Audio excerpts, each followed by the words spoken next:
Dungeons. We are told that they are underground secret realms buried deep in harsh environments such as mountains and wilderness. And different races like dragon, demons, and other monsters appears frequently inside those dungeons. And they are very dangerous, like this pink-haired succubus here. And these dungeons attracts countless adventurers. After all, if they successfully cleared those dungeons, they can take away countless treasures. And not only treasures, but after clearing the dungeons, they also gain huge fame. Maybe this is the case for humans, but it was different for the monsters in those dark dungeons. Not only they have to endure their dark lives in those dungeons, but they also have to be on guard against those adventurers, because they suddenly breaks into the monsters' houses and plunder their treasures. And if the adventurers didn't succeed in clearing the dungeons, they went back and curses the monsters of the dungeons. And our MC also lives in one of those dungeons, and he is a dragon. Before he got reincarnated, he was also a nerd who once dominated a game and looted someone else's dungeon.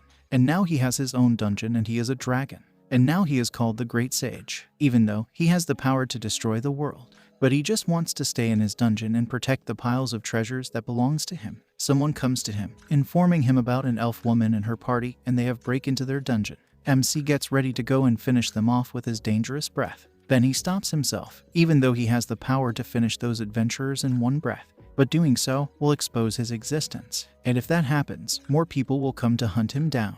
And not only people, some great sages or mages will also come along with them. And wave after wave, they will come to harass him endlessly. And that will be a pain in the butt for him. And if they manage to kill him, they will take all his treasures, and what's more, someone might hung his head for display. So to not let that happen, he gets ready to think of a better way. He gets ready to transform himself into human form and scare those humans away. He doesn't want them to know that there is a dragon in that dungeon. But his transformation was too obvious. He couldn't hide his tail. He starts to think about what type of monster he should transform into. Then he gets a brilliant idea. He is going to turn himself into that green monster. He transformed himself into an orc. Then he gets ready to teach those intruders some lessons. And the intruders are a group of 4 adventurers. And one of the adventurers, the elf lady, she is a princess, her name is Elfria. And they are there to clear the dungeon and add another highlight to the princess adventure resume. And they have already defeated a lot of monsters of that dungeon. However, the princess is disappointed that there are no orcs in that dungeon, which surprises the red-hair lady, thinking why the princess is talking about the most foul-smelling green-skinned orc, who have no brains. Princess is eager about them because she has only seen orcs in books before, and she wants to meet orcs in real life. The red-hair lady informs her that the orcs were killed hundreds of years ago. However, the princess is just curious about orcs, because she has heard from someone that legend has it that every orc is the embodiment of evil desire, and if caught by them, they will do all sorts of evil things to them.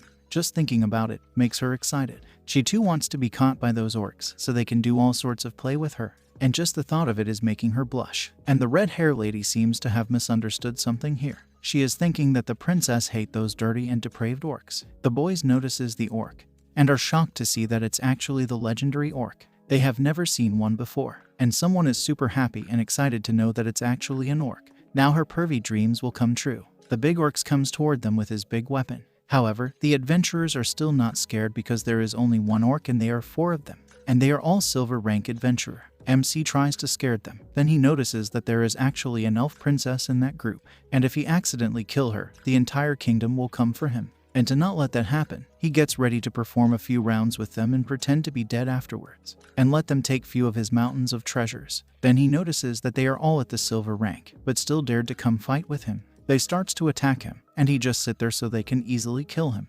However, their attacks are not even scratching him. Now he is frustrated because they are too weak, and he doesn't know how to act in this play anymore. And seeing that the monster is still not dead even after their strong attacks, the 3 gets ready to unleash their ultimate attacks. And MC is also looking forward to their ultimate attack, so that he can at least play his part. The elf princess knocks the 3 with her magic. And MC is confused thinking what that princess is trying to accomplish by knocking her party members. Elfria then uses her teleportation magic to teleport those 3 to somewhere. And now she has teleported those 3. She is excited thinking what the orc will do to her. She calls the orc to come at her. This super shock and confuse the orc. Showing him her huge melons, she tells him to attack her and do his thing. Because he is an orc and she is an elf. And elf women are the prey of the orcs. Now this is rising something in the orc, RMC. She sits on the ground and calls him to come at her because she has been waiting for this day for 5 years. Now she is like an animal in heat waiting for someone to quench her heat. And MC is dumbfounded by that horny elf, who is spreading in front of him, asking him to take out his Excalibur and stab her right now. and the horny elf princess is in total heat, dripping right now. Just the thought of Mr. Orc attacking her is making her so excited, and she is wide open right now. FYI, this is not a hentai manhwa. Next, the princess is on her knees and is ready to accept Mr. Orc's gun, and poor MC is confused about what to do with this horny elf. If he kills her, his peaceful dungeon life will definitely be over. He drops the thought of killing her, so what is he going to do with her? Just fulfill her wish, bro. And seeing him talking, Elfria is surprised that the orc can actually talk, and she can understand him. He is speaking the common language of the mainland, and now she is getting mad because the orc is not attacking her. She throws herself on him, begs him to attack her, and starts to rub herself onto him, tells him to attack her, do his job as an orc who likes to attack elves. MC asks her where did she learn or see those kind of things. She shows him the book called The Elf Princess and 70 Orcs, and she learned from it how the orcs treat elves women when they captures them. And the story in the book goes like this: that there was an elf princess who left her kingdom in anger because of a quarrel with the queen. Then she was attacked by 70 orcs on the road. They made her eat some kind of fruit that made her body become strange. After that, all the 70 orcs killed her from back and forth. Later, the 70 orcs also captured a human princess, and they killed the human princess and the elf princess together. At the end of the story, even the elf queen was captured by the 70 orcs. The orcs killed the human princess, the elf princess, and queen all together. MC stops this nonsense story of hers, and he is shocked, thinking where did this kind of book came from? It's a total hentai. Elfria informs him that it came from the library of her elf kingdom, and the author of the book is the high priest of the elf kingdom. This super shocked Mr. Orc. He never thought that this kind of elf is a high priest of the elf kingdom. And surprisingly, the kingdom is still standing. And seeing him angry like that, she wonders if he is going to attack her finally. She tells him to go ahead and attack her, she is ready anytime. MC tells her to stop her pervy act, and he is not going to attack her. However, she notices that even though he is saying that he won't attack her, but his Excalibur is saying something else. And she knew that with a hot body like her, Mr. Orc will definitely attack her. She starts to rub on him again, telling him to unleash his instincts, and MC is feeling sorry for her, thinking that the little princess's little brain must have been severely damaged. Otherwise, how could a princess have such strange thoughts? And seeing her only interested in orcs, he gets ready to tell her his true identity. However, he is the Abyss Demonic Dragon, and his race is rare super life form in all other races, and in the world, his race is on the same level as the legendary angels and great demons. He then controls his thoughts if he tells her his true identity, and once the word spreads that there is an abyss dragon in the dungeon, he will have to deal with endless trouble, and he is scared to let her go too, because she will definitely come back for sure. Now she has leave him no choice. There is only one way, and that is to lock her up, and she is an elf princess. Her companions will definitely come to rescue her soon, and at that time, he will play with them for a few rounds, and play dead after that. And he is sure that this time, his plan to play dead will definitely work. Just the thought of it is making him laugh in a weird way. And seeing that smile, Elfria is sure that that's the orc's iconic savage and lewd smile. And seeing that smile, she is unable to hold herself back. MC pulls out a handcuff, cuff her up, and carries her on his shoulder. And she is liking this feeling of being on his huge big muscle body. And she is sure that he must have used this same method to treat other elves before her. And this is making our MC mad because he didn't cuff her, she put that handcuff on by herself. And seeing him angry and frustrated like that, she gets ready to relieve his stress if he wants her to. MC handles her more roughly after hearing that. However, the horny princess is liking it more. Now he has had enough. He throws her inside the cell. And Elfria is finding this plot more and more similar to that of the book. This is the standard scene from the book where the orcs attack the princess in the prison together. And she wonders how he is going to attack her, roughly tear off her garments and turn her into his slave. Listening to her nonsense story is too much for our MC. He leaves from there, and Elfria understood what he is trying to do here. He is playing the play hard to get game. Let her slowly suffer in that dungeon, break her body and soul, and then he will suddenly appears and break down her psychological defense in one fell swoop. Then she will become a miserable woman, and will begs him to give his Excalibur to her every day. Just the thought of it is making her super excited. But then she notices that the prison is just made of ordinary materials. She can easily escape from there. And that's why Mr. Orc locked her there, so she can escape, which will save him a lot of trouble. She uses her little force and almost break the iron bar. She tries to get out, but her lower body gets stuck. Now she finally understands what Mr. Orc was trying to do. He wanted her to get stuck on those bar, so he can have his way with her in that position. Now she wonders what will happen if an orc happened to be passing by there and saw the stuck female elf. And seeing her nice juicy, round 2 cherries, she wonders what will they do to her. Just the thought of it is making her excited again. and she thanks herself for reading that book. If it wasn't for the book, she wouldn't have known the deep meaning of Mr. Orc's move. This elf princess have broke the wall and now she is beyond saving. Poor princess. This is what happens when you read the wrong books. MC returns back to his throne chamber, mentally exhausted. It was a great misfortune for him to encounter such a strange elf. He changes into his dragon human form, sits on his throne thinking he wanted to live a peaceful life as an otaku in another world. But now it has become so difficult for him. One of the monster comes rushing to him and informs him that the elf woman is trying to escape from the prison. MC gets happy with the news that monster brought. However, the monster also informs him that the elf seemed little strange. She seems to have stuck, and asks his lord to go and have a look. MC changes into his orc form and gets ready to go and see what that horny elf is doing this time. The elf princess who is stuck in the prison is asking for help. She notices Mr. Orc coming there, and she is sure that after seeing her like this, he will definitely attack her. He comes in front of her, and she is ready for the punishment for trying to escape. He grabs the bar, and she is getting super happy and excited, thinking that the orc has finally come to attack her. However, Mr. Orc helps her to break those bars, and since those bars were supporting her body, with those bars gone, she falls on the ground. MC reminds her of how serious situation she is in right now. But she doesn't care about any of that. She just wants him to punish her and kill her with his Excalibur. Meanwhile, outside the dungeon, the 3 party members were teleported outside the dungeon.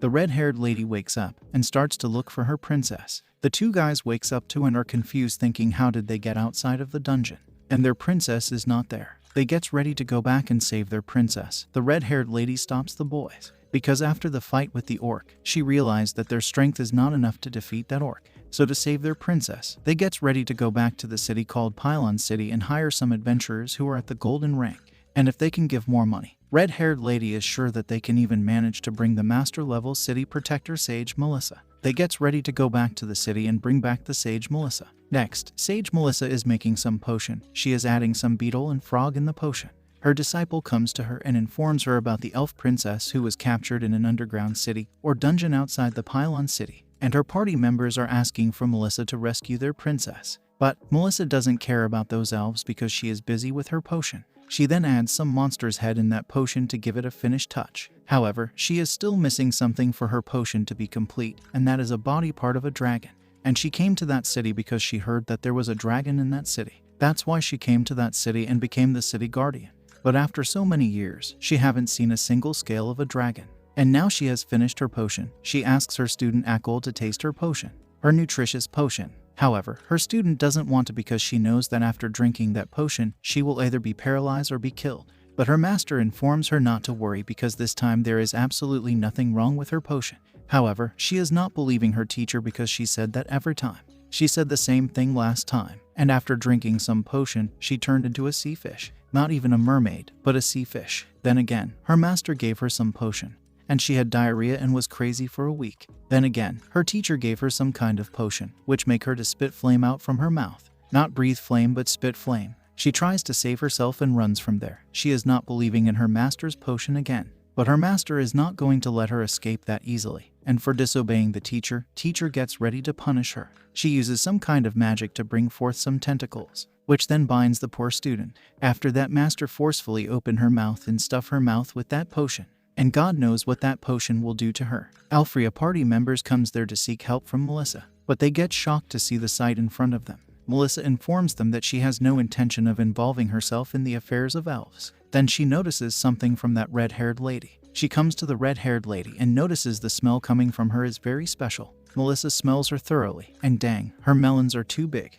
She then jiggles, because the smell, it's very familiar smell to her. Red-haired lady seems to have understand something here after seeing the disciple in those tentacles. She gets ready to sacrifice herself to save her princess. She starts to remove her robe, and gets ready to do whatever Melissa wants her to do. And boys are shocked that red hair is ready to get in those tentacles to save their princess. But as long as she can save her princess, she is ready to pay any price, and asks Melissa to attack her with her testicles. I mean tentacles. Why these elves are so pervy, man. Even the boys gets ready to get those tentacles, if they can save their princess. Melissa stops them and informs them that she has no interest in doing such lewd things with them.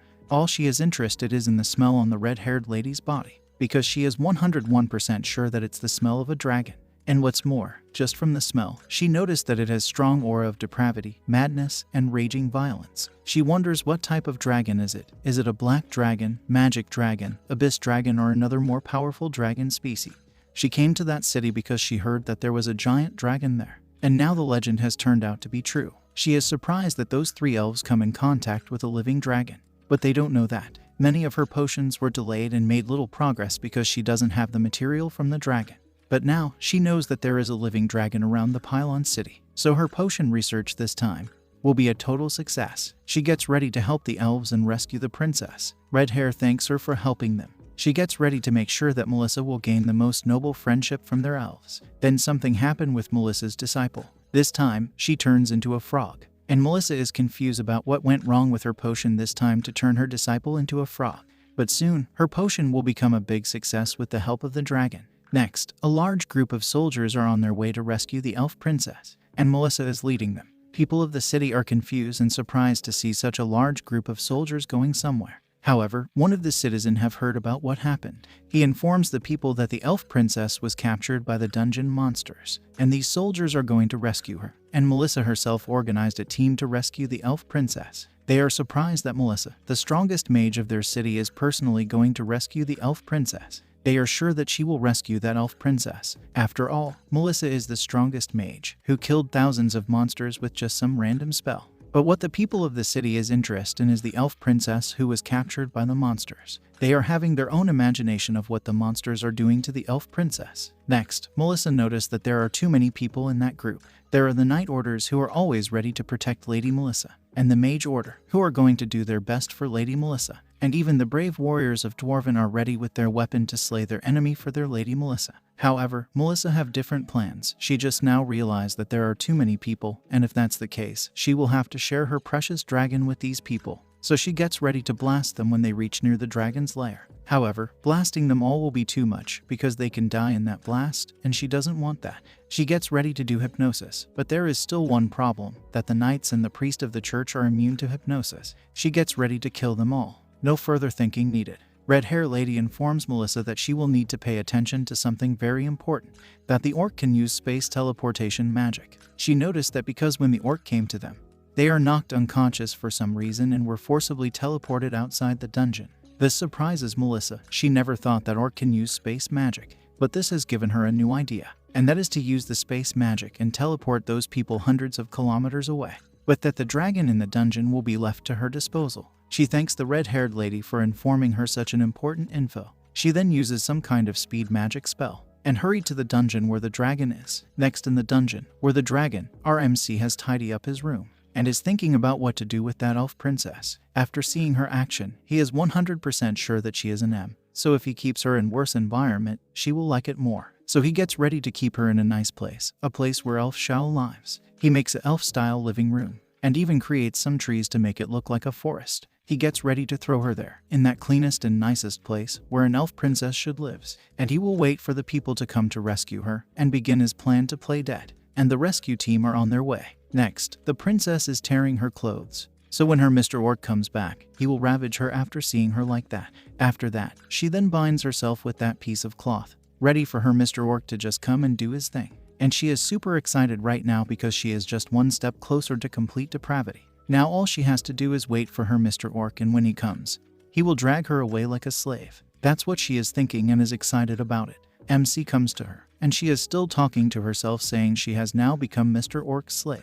MC then breaks the bar again and gets ready to take her somewhere else. And she is already having her imagination on how he is going to take her or drag her from that cell to another more cruel cell, constrained by whips, candles, and wooden horses. He will then torture her day and night and break her mind, body, and soul. However, he brings her to a very nice place, which surprises her not because it's beautiful or something, but she is feeling like that place is an elf ranch. Seeing such a large room and elf-style decoration, she is sure that that place is made to raise more elves, just like human raising dairy cows to create dairy ranches. She is sure that Mr. Orc wants to build an elf ranch, so that he can collect more beautiful elf women, erase their humanity and reason, leaving only their female instinctive animals. She asks Mr. Orc if he has already planning to capture her sister, mother, and aunt there and raise them in captivity. She wonders if he is also planning to capture male elves too. MC stops her pervy questions and asks where is she getting these kind of ideas. She shows it to him the place or the thing that she get those ideas from.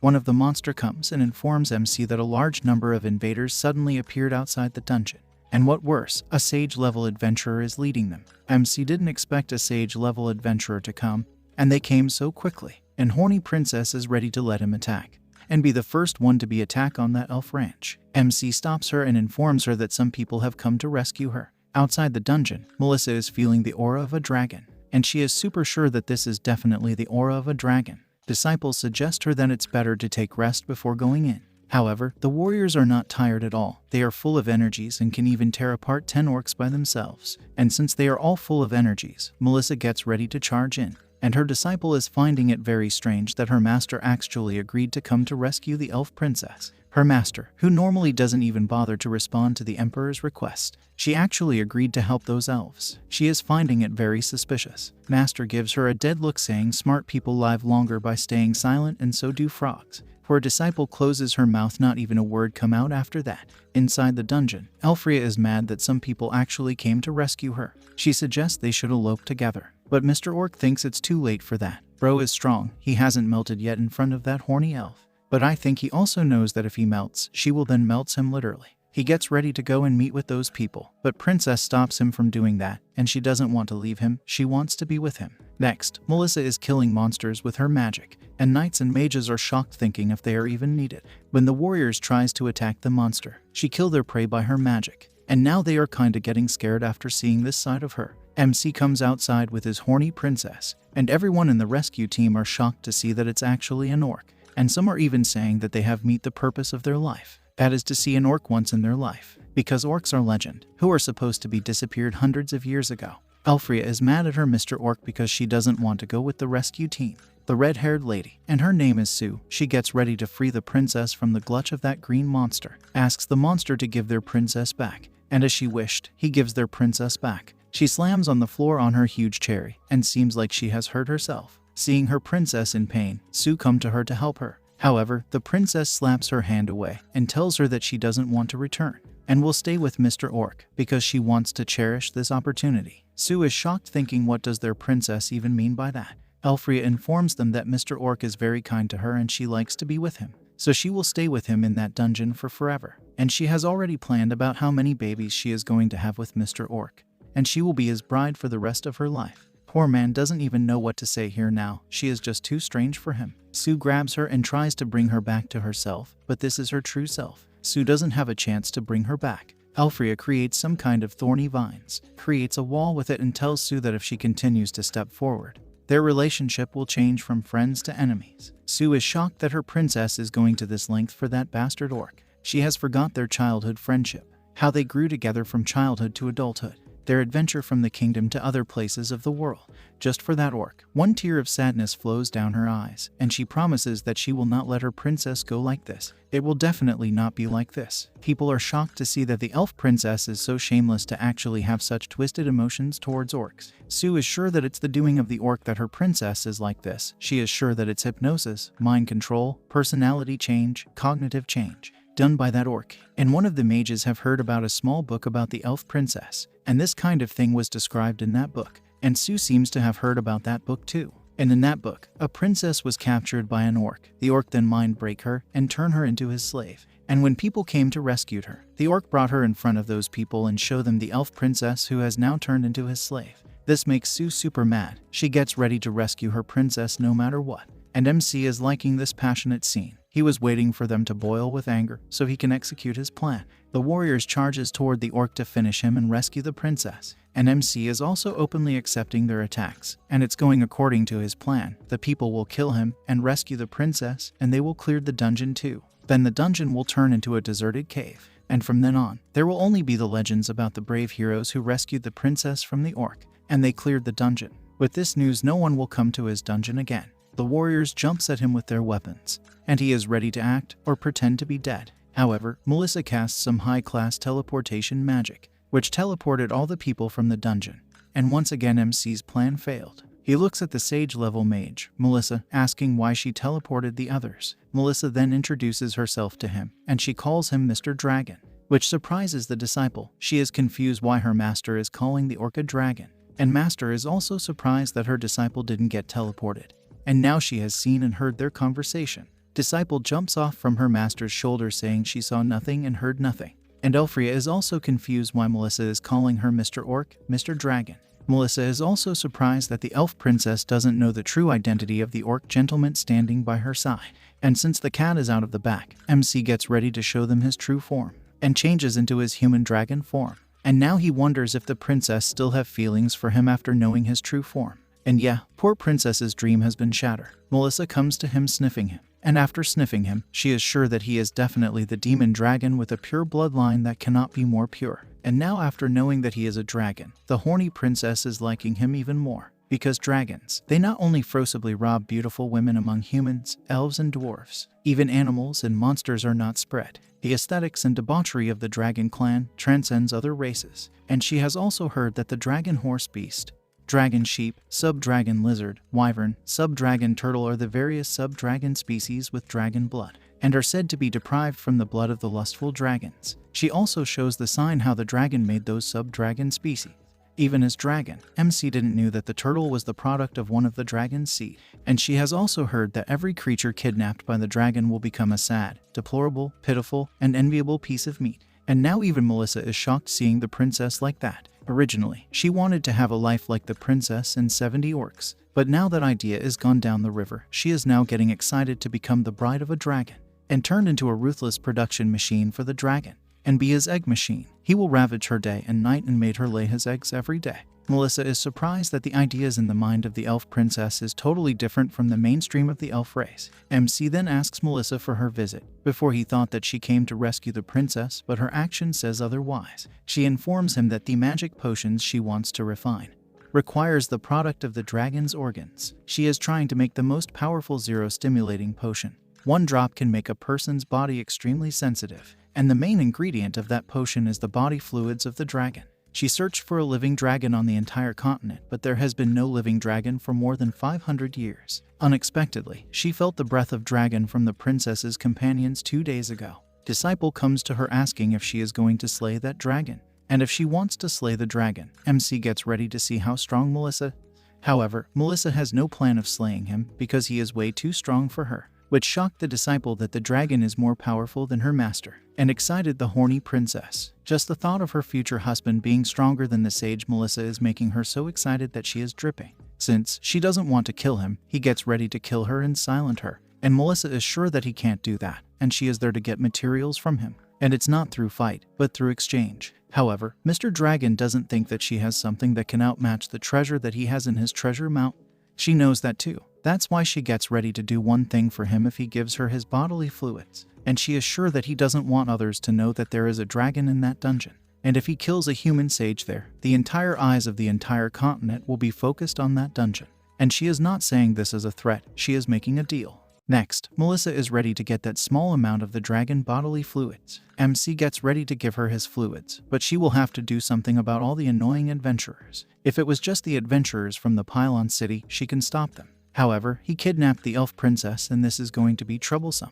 And since the victim is an elf princess, the matter has become very diplomatic. This will be more troublesome for him now because it's the elf princess. MC gets ready to give back the elf princess, and he is not the one who kidnapped her, she kidnapped herself. And elf princess is begging him to show his meat weapon. She wants to see dragon's weapon. However, Melissa informs him that returning the elf princess will not solve the matter, because the rumors have already spread that she was kidnapped by an orc. And there are all kinds of story regarding elf princess and orcs, so her image has already been ruined by now. Unless Mr. Dragon is able to completely change all humans' inherent understandings of orcs. Now he is F up. The horny princess made his otaku life miserable. Then he gets an idea and pushes Melissa on the wall, saying that he will use a methods and means that will completely change the point of view of humans toward the orcs. However, Melissa thinks if he is thinking of using illusion magic then it's not going to work because this news have already spread around the world. MC is sure that with his method he can do it. After all, he just needs to change the perception. And he is very good at it. With his method, he can make the humans actively like orcs, dungeon, monsters, and even abyss dragons like him. Melissa doesn't think that there is such a method. If there was, then the high authority would have already used it for their own gain. MC informs them that his method is cultural invasion. To be precise, he is going to introduce entertainment industry, and it's called a movie. This surprises the two ladies because they are hearing those words for the first time. MC then informs them about what a movie is. He informs them that it's just a theatrical performance, but it's an image recorded by magic and can be projected. The plot is easier to understand than a drama. Even ordinary people can understand it. Even farmers working in the fields can understand it. And he thinks that it's great if magic can be used to project the story. Melissa is also getting interested now. He gets ready to make Melissa his camera and special effect artist. These new words of Mr. Dragon is putting their brain on fire. The camera, the special effect, they have never heard of such thing. And they doesn't even know if that is a thing or a person. And Mr. Dragon gets ready to be the director, screenwriter, and part-time male lead. And he will also needs a female lead, and other actors, musician, etc. Horny Princess gets ready to be the female lead.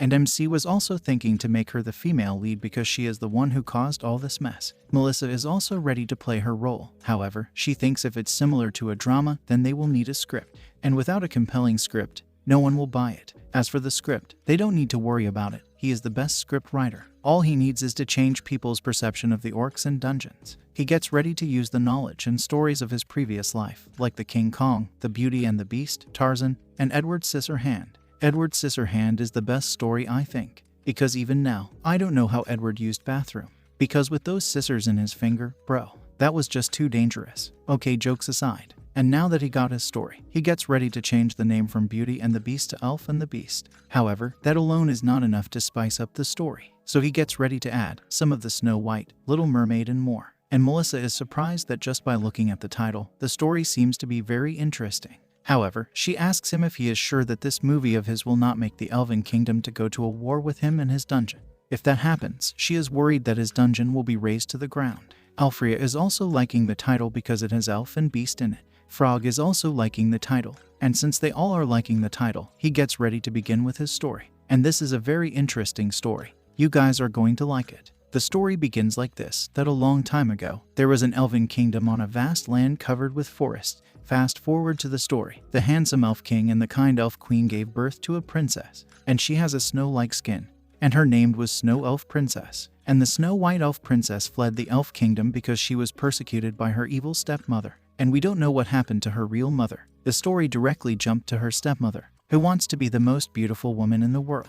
And during the escape, the Snow White Elf Princess was rescued by the orcs in the dungeon. And when the princess woke up and saw that the person who saved her was an orc, she was so frightened that she fainted. Opposite of the horny princess we have. However, MC is thinking that the story seemed little lame, so to spice it up, he inserts another story in it, that the orc was a cursed human prince who lived in the dungeon. The prince asked a witch for a help. He asked the witch to transform him back to human form. But the price for that was too much. He has to sacrifice everything he has, starting from his taste and finally his heart. He sacrificed his taste to please the elf princess with his human form. But the human form only lasted for one night. After the period of contact, the elf princess gradually accepted the prince who looked like a beast, but was delicate and gentle in heart. Now Elfrea is finding the story nonsense, because she is never going to fall for a human prince, because they have the body that can be blown away by the gust of wind. How can it compare to the huge muscle Mr. Orc? They leave her like that and continue with the story. And the evil elf stepmother, Elf Queen, with the help of a magic talking mirror, finds the dungeon where the elf princess and the beast prince were hiding. Evil stepmother then lead an army to attack those lovebirds. Now Elfrea is mad at that stepmother for being jealous of her beauty, and Melissa is fascinated by the magic mirror that can talk and knows everything. She wonders what type of magic item is it, and the disciple is finding that the stepmother is a bit similar to her teacher. MC stops their nonsense and tells them to pay attention to his story. He continues his story again, that in order to protect his sweetheart, the prince sacrificed his heart to gain powerful power, and he finally died in the arms of the elf princess in a handsome and unrestrained human posture. And that's the end of his amazing story. Elfrea is crying because the story was so touching, she can relate it with her own story. Even the frog is touched by the story. Now she too wants to meet with such prince, who is ready to sacrifice everything for her. The story has even brought some tears to Melissa's eye. She is sure that even if she searched the entire continent, she won't be able to find such a great story.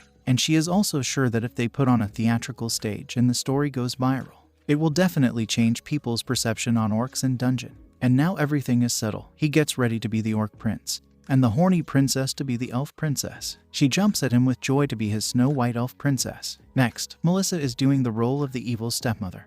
and is asking the mirror who is the most beautiful woman in the world. The mirror tells her that she is the most beautiful woman in that room, and MC is the mirror's voice artist. The mirror tells the evil stepmother that Snow White elf princess is the most beautiful woman in the world. This makes the queen very mad and gets ready to kill that elf princess and eat her heart, liver, and lungs. And the disciple is doing the camera work right now. FYI, she is the frog which was on Melissa's shoulder. The prince kissed her and turned her back into human. Melissa asks Mr. Dragon how was her acting. However, Mr. Dragon was not able to focus on her acting because those big melons and thick thighs were all he can see. And this is making Elvira mad because instead of looking at her bigs, her man is looking at another woman's bigs. She gets ready to do her scene. Now they are finished with the old woman's scene. MC gets ready to shoot her scene among the flowers to highlight the beauty and joy of being a princess. However, he is finding it difficult to stimulate the real blue sky and white clouds in that room. Melissa gets ready to fix it with illusion magic.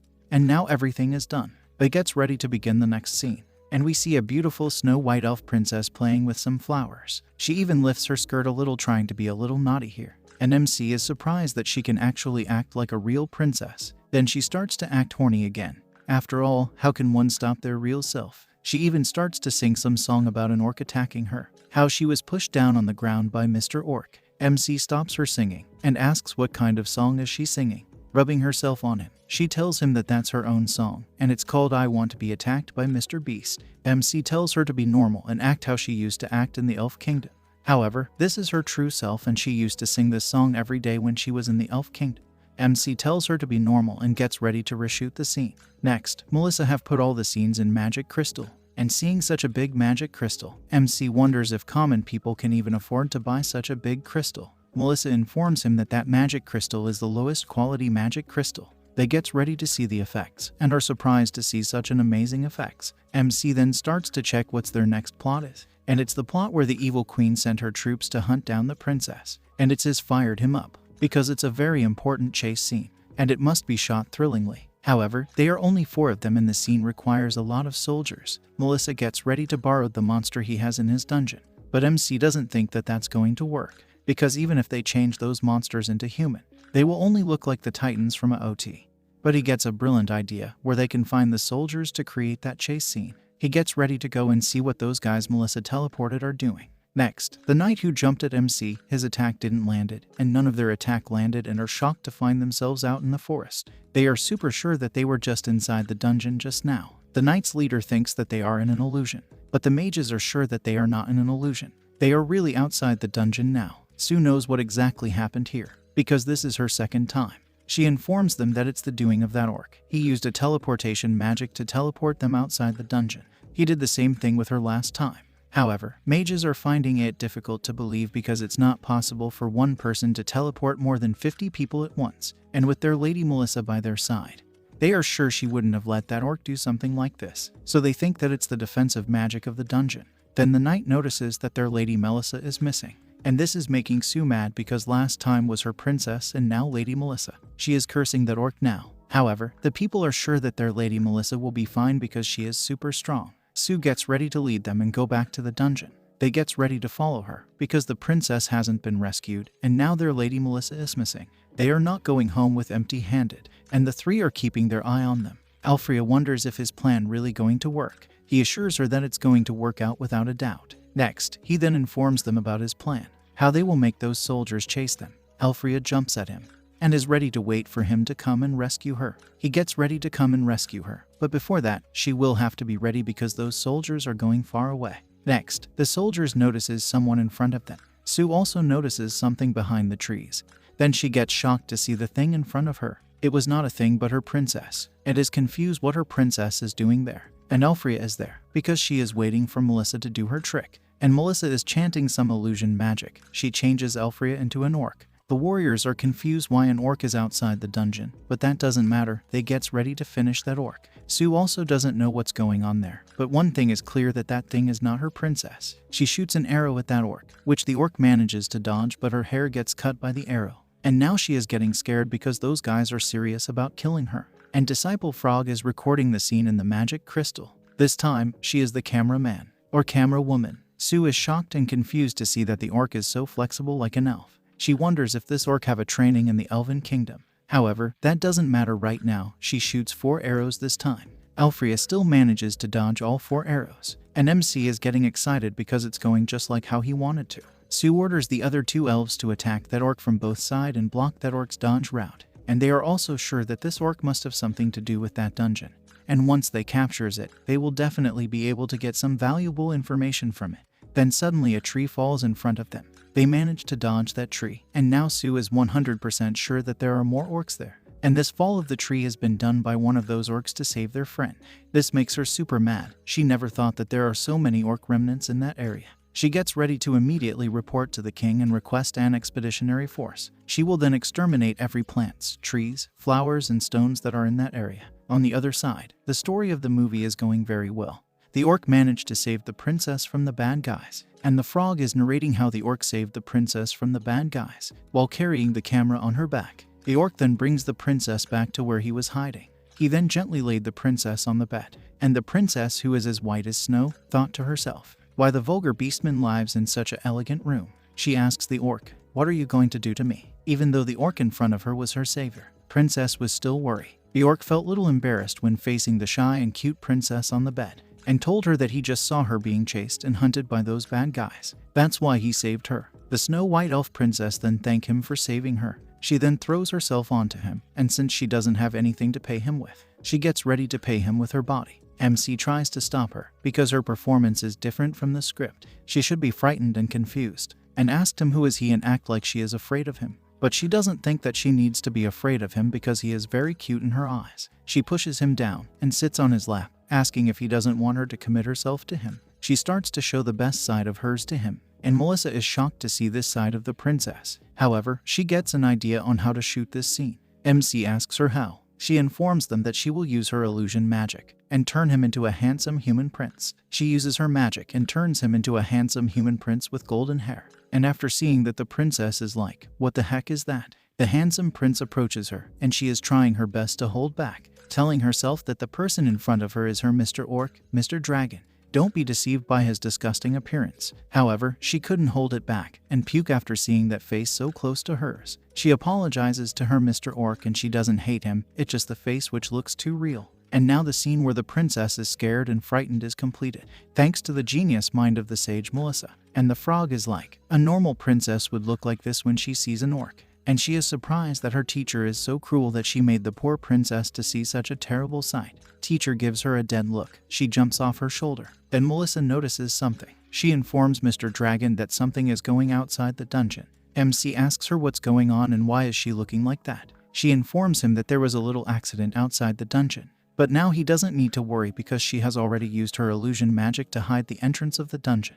Outside the dungeon, the warriors are running around the forest and doesn't know if they are on the right road because they have been running back and forth for like several hours. Sue informs them not to worry because she is an elf, and elves are natural scouts and will never get lost. But one warrior seems to have noticed that they have been going round and round around that forest. Now they all agrees that they have lost, and Sue is also doubting her skill of scout. However, she gets ready to give it one last try. And the elves who were with her also notice that something is wrong with the forest. And Sue have also noticed that, and wonders if they have actually got lost. Then they notice an opening in front of them. They come outside and notice a guy working in his farm. And after seeing those people coming out from the forest, the villager gets scared and starts to shout that the robbers have entered the village, and call the village guard quickly. But his friend doesn't think that the village guard is enough for those people, because there are so many of them with weapons. He thinks that they should call the village chief. The knight stops them and asks where is that place. They inform them that the village is under the jurisdiction of Sir Henry. The mage have heard about Sir Henry, a noble from around Sidham City. Then they all realize that they were near the Pylon City, so how did they end up in the Sidham City, which is like hundreds of miles far away from Pylon City? They got lost, no doubt. Next, outside the Pylon City, near the dungeon, Akol, the frog apprentice, is playing the role of knight, and has come with his soldiers to take back the princess, and is mad that the princess is willing to stay with that orc, and it's an insult to the royal family. Mr. Orc gets ready to do his best to protect the princess. The knight orders his soldiers to kill that orc. His little soldiers jumps at Mr. Orc. Mr. Orc changes into his human prince form and even becomes powerful after sacrificing his heart,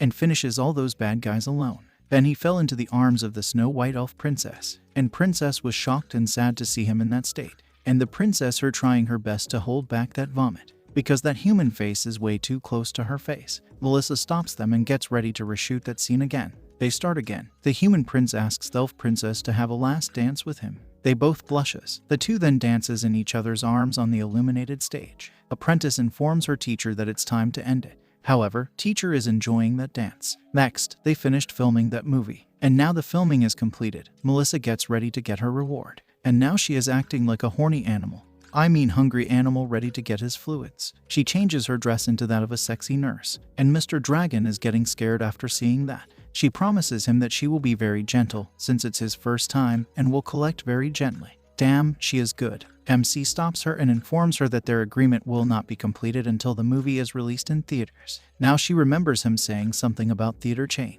MC informs them that they just completed the first step. They still haven't finished editing. And Akil is taking notes of everything he is saying. MC asks for her name. She tells him that her name is Akil ORCISH. MC asks her to help him edit the video. And now all that left is to search for the theaters. Melissa informs him that there isn't a decent theater in Pylon. Now this creates a new problem. After all that effort of making the movie, they don't have a place to show it to public. Akil informs them she might be able to help with the theater. The two looks at her like a hungry animals and asks how can she help. And now she is feeling like she has opened her mouth where she shouldn't.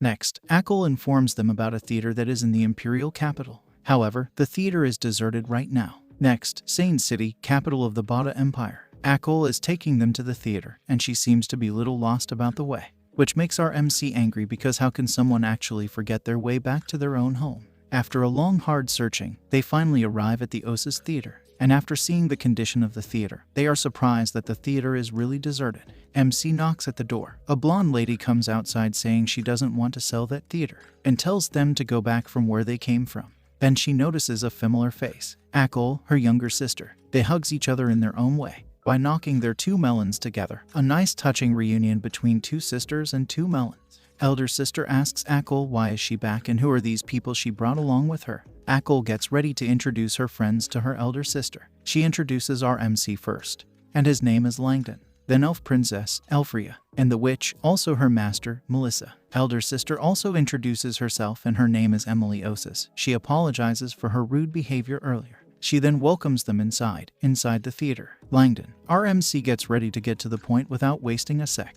and informs Emily that he is there to discuss cooperation. And seeing him asking for cooperation, Emily thinks that he is asking to perform some drama in her theater, and asks him if he has his own troupe. She also informs him that her theater is the most oldest and most prestigious theater there. Langdon tells her stop sugarcoating, because he can see the state of her theater. But now he is there, with a huge wave of the new era, and he is going to change this industry. However, Emily informs him that whoever come there with such a confidence and arrogant, they often become the laughingstock of the Sane City. Akil informs her elder sister that whatever Mr. Langdon is saying is true, and Langdon gets ready to show her how he is going to start the new era, and shows her his big ball, saying it will blow her mind for sure. Two people have come there to cause trouble, and the fat guy is the boss and his name is Lord Redmond. Emily tells them that she is not going to sell her theater, and tells them to get out of her theater. Redmond suggests Langdon to not to cooperate with the ORCISH theater, because all the play in ORCISH theater are lifeless and cliché. Only his famous Redmond theater is the best in that place. Langdon also thinks that repertoire there is indeed lifeless and cliché, and he is not only talking about the ORCISH theater but all the theater in that city. They are all the same old stuff, including the Redmond theater. This made the Redmond Lord mad and scared at the same time. Langdon once again informs him that his theater is also lifeless and cliché, and it's time for them all to be eliminated. Those sharp words of his almost give heart attack to the Lord Redmond. His guard gets ready to take him to the nearest clinic. Emily thanks Langdon for helping her. Langdon informs her that he is not trying to help, he is just stating the facts, so there is no need to thank him. He then gets ready to show her the thing he brought in his ball. That is going to begin the new era. Langdon and Emily are watching the movie, and Emily is finding the name Little Filthy. However, she also doesn't want to judge the book by its cover, and gets ready to see how this new era-changing thing will surprise her. And the movie begins, where the elf princess is begging Mr. Orc to show her his Excalibur. This really surprises Emily, she didn't see that coming. And another scene comes where Elf Princess is sitting on Mr. Orc's lap, ready to commit herself to him. And now this is not only surprising but also shocking to poor Miss Emily. Even she wonders, what on earth is she watching right now? And now the Elf Princess is ready to open her robe. Even Langdon and Akil is getting shocked because they forgot to edit that scene. However, Akil seems to be embarrassed instead of shocked. And not only Ackle, even her sister is blushing after seeing the scene between Mr. Orc and Elf Princess. Then the plot changes from pervy to princely story, which surprises Emily, but in a good way this time. The orc has changed himself into human and is trying his best to protect the love of his life. In the end, he dies in the arms of his love, and the movie ended. The story has touched Miss Emily. She also thinks that the story is masterpiece, and MC is relieved that he achieved his goal, even though the process was a bit thrilling in the beginning. Giving her a handkerchief, MC asks Emily if they can cooperate now, and with this they can bring ORCISH Theater back to life. However, Emily is afraid that she can't afford to hire him because her theater is running low on budget. And lucky her, our MC is not charging her to run his movie in her theater. He only cares about how many people will watch his movie. Emily thanks him for his kindness, giving her his movie to run for free in her theater, and he doesn't want anything in return. She thinks he really is a noble person. And Ackle is feeling sorry for her sister because that guy is no noble, he is only looking for his profits. Ackle tries to tell her elder sister that Mr. Langdon only wants to. However, Langdon stops her and informs everyone that he only wants to make friends. Ackle also agrees with that he only wants to make friends. Emily then thanks all of them and also thanks her sister Ackle because of her she got to meet two outstanding people. Langdon then tells her that he has one request regarding the movie, and she is ready to listen to his request. Next, the Redmond Theater, and it seems to be empty. And Redmond is mad because Emily and Langdon treated him so badly. His man then shows him the poster the ORCISH Theater's next show. And what's more, they are using a lot of kids to go around carrying propaganda. Redmond thinks it's ridiculous. No one will watch this kind of content. This is simply blasphemy of drama. And the release is in 3 days. He gets ready to see how the ORCISH Theater will fall into disrepute. Next, in the ORCISH Theater, Alfrea is giving the posters to the kids. She tells the kids to be careful out on the road, and don't spill the posters on the ground. And Langdon and Emily are shocked to see the sight in front of them, the elf princess's rears. And Emily is worried because this kind of publicity is too cost-effective. However, she doesn't need to worry because high investment leads to high returns. And Melissa is also doing something with her wand, putting it inside her mouth, licking it. And why is that? Because she is going to use her magic. And we learn a lesson here to suck and lick a wand before using it. She is a good teacher. I wonder what kind of lessons she has taught her apprentice. She uses her magic on the papers. This surprises the apprentice and her sister to see such an amazing magic. And what is she doing? You might ask. She is printing the posters, and MC taught her how to do that. Next, the captain of the Royal Capitol Guards, Coronin, he comes across one of those posters which are flying around. After taking a look at the poster, he gets surprised to see the poster, and its name, The Innocent Elf Princess and the Orc in Human Form. And there is another poster where the orc is holding the innocent princess, and the final poster of the elf princess and the beast. And there is the address and discount price for the ticket.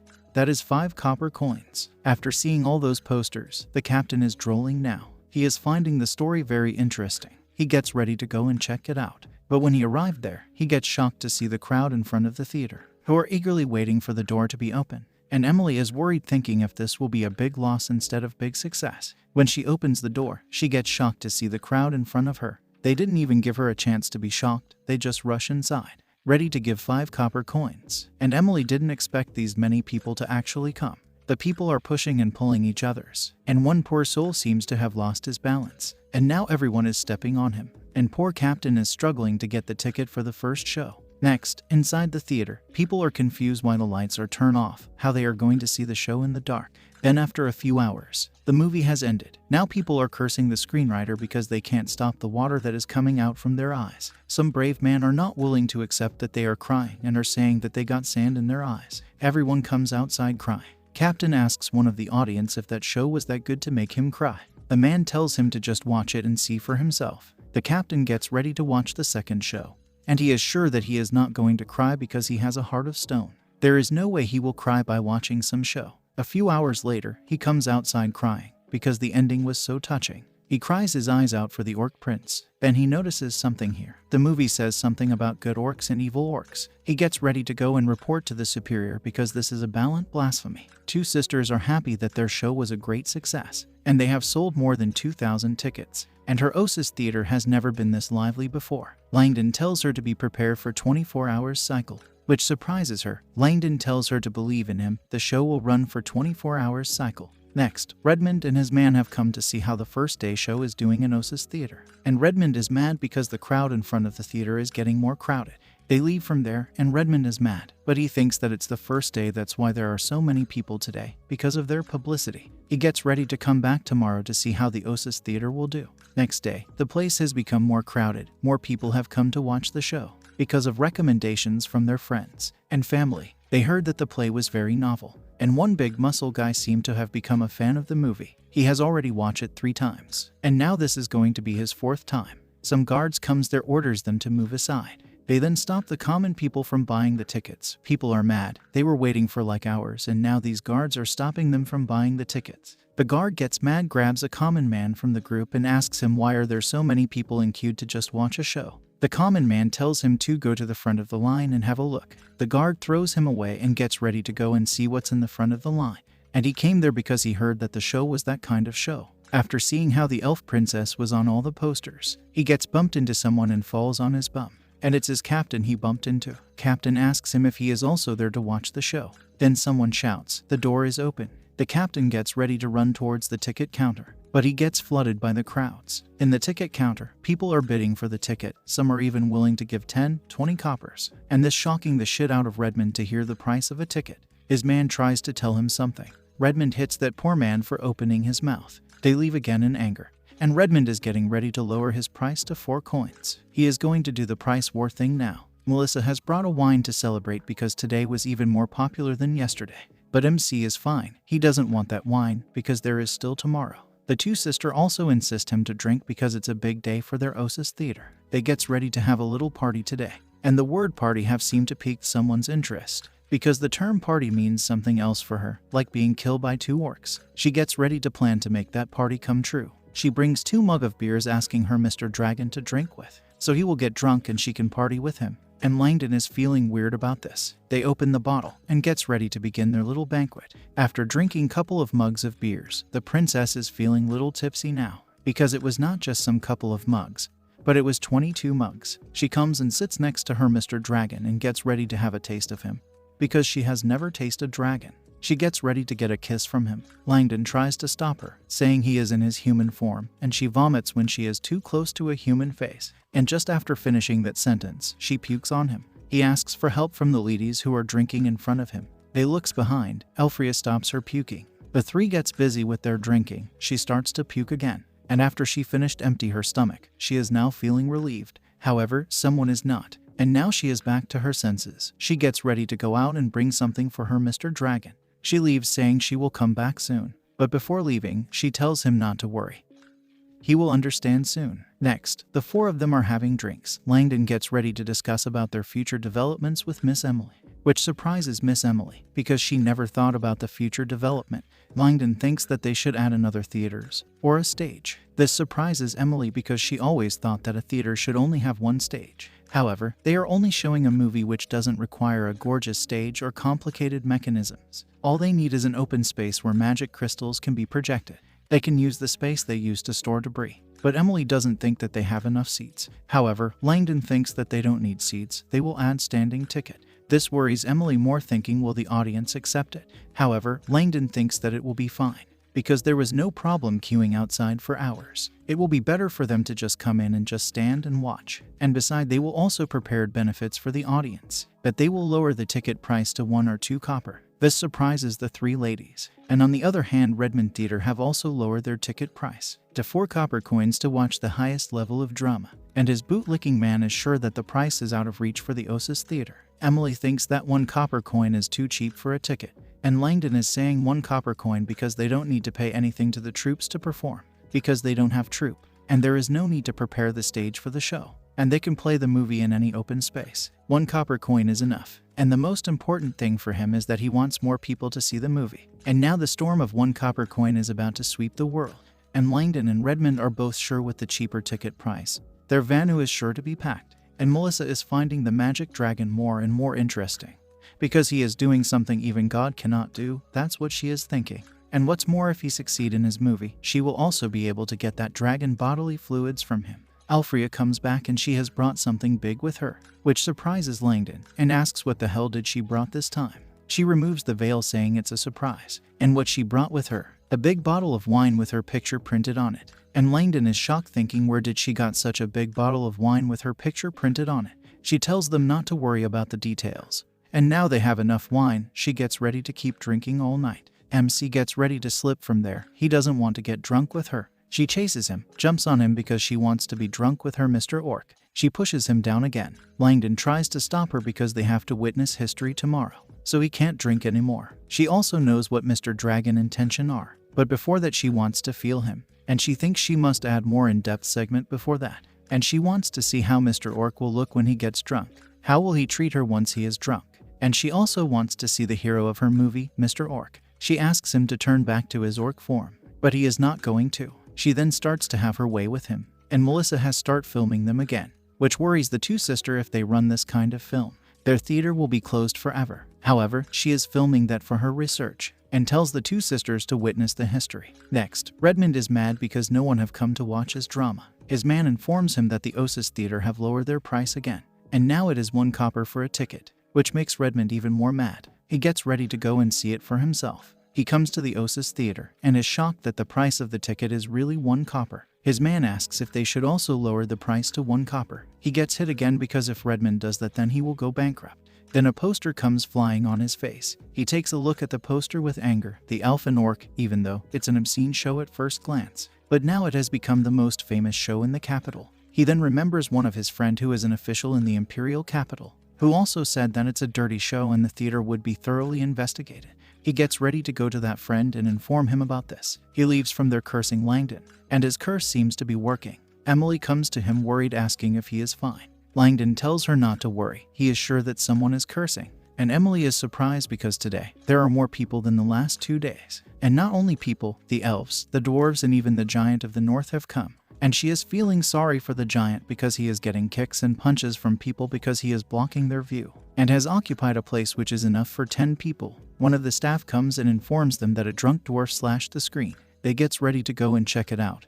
What's happening there? And the dwarf slashed the screen because he is mad at the elves who were chasing the elf princess. People tries to stop him and inform him that it's just a show and it's not real. But he is not listening to them. He is just super mad at those elves for chasing the elf princess. He takes out his gun to shoot those elves, and starts to shoot blindly. People starts to run away from there because bullets don't have eyes. MC comes and stops the dwarf's rampage, and he is very happy that his work can be recognized. He asks the dwarf not to disturb the others, and people there seem to have noticed him. They shout saying he is the orc prince, and he has come out of the screen. This surprises Langdon too. People are happy that he is not dead, and the orc prince is still alive and safe. Langdon thanks them for their support. Next, two sisters are surprised that the people were able to recognize him. And what's more, they were asking for his autograph. And Emily is surprised because people were ready to give a coin to buy his autograph. And MC is sure after seeing his fame today that in future, someone might even spend 1,000 gold coins to have a dinner with him. He tells them to prepare the posters for him to sign his autograph.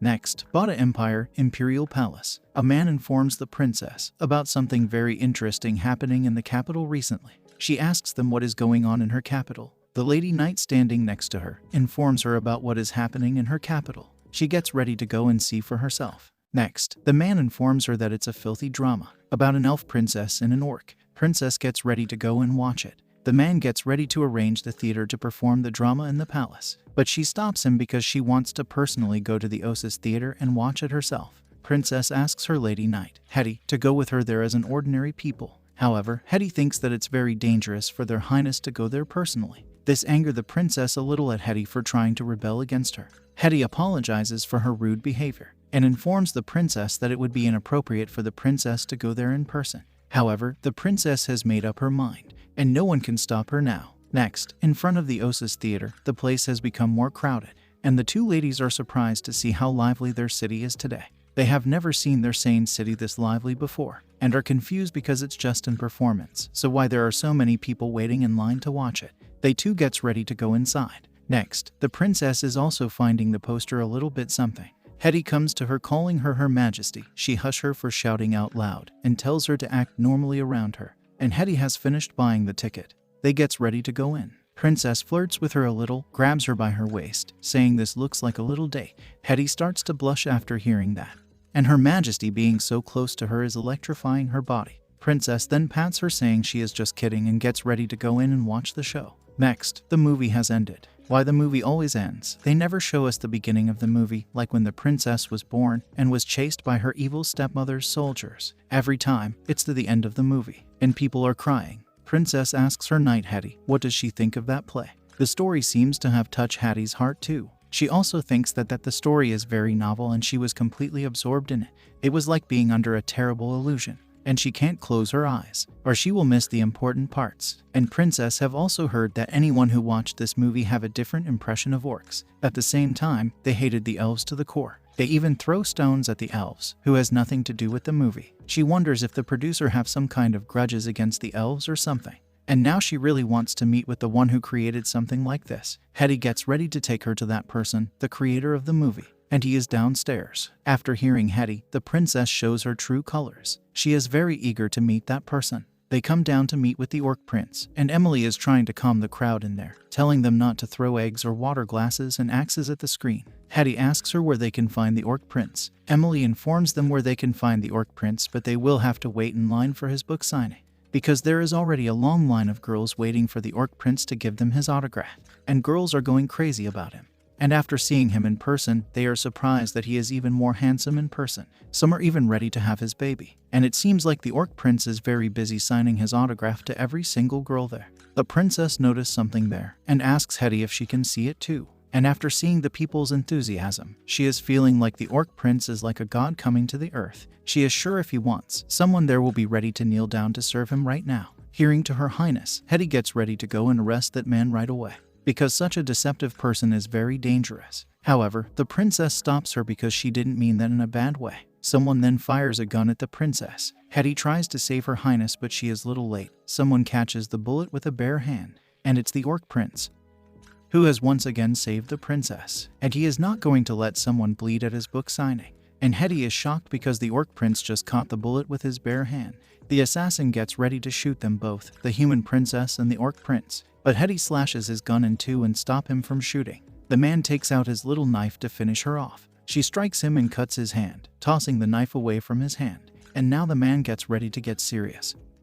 He was just playing with her earlier, now he is going to get serious. He takes off his clothes and shows them his fireworks, the bomb, and he has wrapped a lot of it around his body. And he gets ready to make sure that no one can leave alive from that theater. Hetty with her thick bum charges toward that guy and slashes him along with his bomb. She steps on him and the man is feeling like his last wish has been fulfilled after seeing the view from below. She asks him who assigned him to carry out the assassination. However, he didn't reply to her and eats his favorite poison. And bye-bye this world. MC apologizes to the princess that something like this happened at his book signing. However, the princess seems to be enjoying it. The orc prince carrying her. Hetty gets mad at him for touching her majesty like that and tells him to remove his filthy hands from her majesty. He does as she said, and poor princess's bum pays the price. And look how painful it is, and the poor princess is suffering. Her poor bum. She calls Hetty and orders her to rub her butts, because it's hurting her. And from the way they are talking and the way they dressed, MC notices that they are some high-class noble. Langdon gets ready to take advantage of the opportunity and carry favor with her. He apologizes to the princess again for being reckless just now. However, she is fine and she didn't expect that he is also so agile in real life as he is in the show. Ackle also comes there to see what's going on there, because she heard some gun sound earlier. Then she gets shocked to see Her Majesty, the Queen, herself in flesh in front of her. Langdon asks Ackle to see off the guests, and Ackle is wondering if Mr. Demon Dragon is friend with the Queen. However, the Queen is fine and tells her not to bother the lady, and she and Hetty gets ready to leave from there after they dealt with the assassination incident. But before leaving, she tells him that she is looking forward to seeing him next time. Next, MC is mentally exhausted. Ackle asks him how did he knew the Queen Lelia, which shocked him, thinking what is this Ackle talking about? Ackle informs him that Princess Lelia is the current ruler of the Empire, and she recently rose into the power after dealing with the rebels who tried to rebel against the Empire. She staked them on the cross, and she gained a very popular title after that. And now she is known as the Blood Princess. Langdon thinks the story is interesting. However, it doesn't have anything to do with him. But Ackle informs him that he definitely has something to do with it. He not only held her but also dropped her and hurt her rear. And what's more, she personally came to see the movie. And now Ackle is afraid because if elves sees their movie, it will definitely cause some diplomatic dispute. And now, Langdon has become the sworn enemy of the elves. To relieve his mental exhaustion, his horny princess comes wearing a sexy bunny costume. She gets ready to suck his stress out, and the two are surprised thinking where did she got that strange costume. and she found that amazing costume in the theater wardrobe. And she wore it thinking it's the favorite costume of humans. And if she wears it and stands in front of the entrance of the theater, she is sure that more people will come to watch the movie. And with this she is sure that she will help him get one step closer to achieving his real dream. Which surprised Langdon, thinking what kind of dream is this horny elf princess is talking. And the dream she is talking about is his dream to build the elf ranch, where he can farm different types of elves women. Next, outside the entrance of the theater, guards have come again to stop the people from buying the tickets to such a filthy show. A fat sheriff gets ready to tear down the theater and seal it off for daring to show something this filthy in the imperial capital. Emily comes outside, asking the sheriff what is he doing. And Redmond is the one who called that fat sheriff. And he has called the sheriff to stop the filthy show that Emily's theater is showing to the people of the imperial capital. She gets mad at him, since he can't compete with her, so he resort to such despicable method. She tries to tell the sheriff about their show. However, the sheriff didn't even give her a chance to talk. One guard comes to the sheriff asking that some of the guards have reported about this show to the higher official, but the official are not saying anything. So if they act rashly, he is afraid that they will get in trouble. The sheriff kicks him for not listening to him, and tells everyone there that his words are the king's law. And Redmond is happy because this is going just like he planned. The sheriff pushes Emily away. Then someone asks him if his words are the king's law. Sheriff gets ready to show that person for saying something like that to him. Emily tries to stop him because the other person is her guest. She is not letting that pig to hurt her guest too. He slaps her away, saying his words are king's law. Lelia comes in front asking if he is the sheriff there. Sheriff orders the guard to arrest her for interfering with the law enforcement. The guard surrounds the two ladies. Lelia orders Hetty to finish them off. Hetty slashes all the guards who surrounded them. Now the sheriff is getting scared because they are killing the imperial guards and are resisting the law enforcement. He gets ready to give them death penalty for killing and resisting the law enforcement. He orders other guard to put those two ladies down, or he will put them into the jail. Hetty gets ready to see how many seconds they all can last, and the guards are getting scared after seeing her like that. More people gathers there to see what is going on there. Lelia stops Hetty and gets ready to show them her identity to quickly resolve this matter. She takes out something from somewhere and show it them. The guards get shocked to see, because that's the badge of nobility. They are shocked that she is a royal blood, and now they are F up. Not only them, the one who is going to be super F up is the sheriff himself, knowing that the one standing in front of him is an eagle who can eat him anytime. He falls on his fours and begs for forgiveness, and informs her that he is just there because someone asked him to investigate the theater performance. She tells him that there is no problem with the theater performance. He then shows her the true villain who told him to investigate the theater, and Redmond is shocked now that Sheriff is blaming him. The sheriff slaps him for trying to make an excuse. Now the queen is getting bored. She gets ready to leave from there and tells the sheriff to deal with the things there. They leave from there and Emily is sad because she didn't get the chance to say thanks to that young lady. Next, in the royal palace, Hetty informs her highness that the identity of the assassin has been identified. And the queen, damn, she is good. But why is she not wearing any shoes or sandals? Hetty then gives her the info about the assassin, that he was from a minor noble in the province of Troon. He lost all his wealth in gambling. She also informed Lelia that they found a suicide note in his residence stating that the assassination was carried out by him alone, to take revenge on Lelia. However, Lelia is not buying that bullshit, and orders Hetty to go deep and track down the people behind that assassination.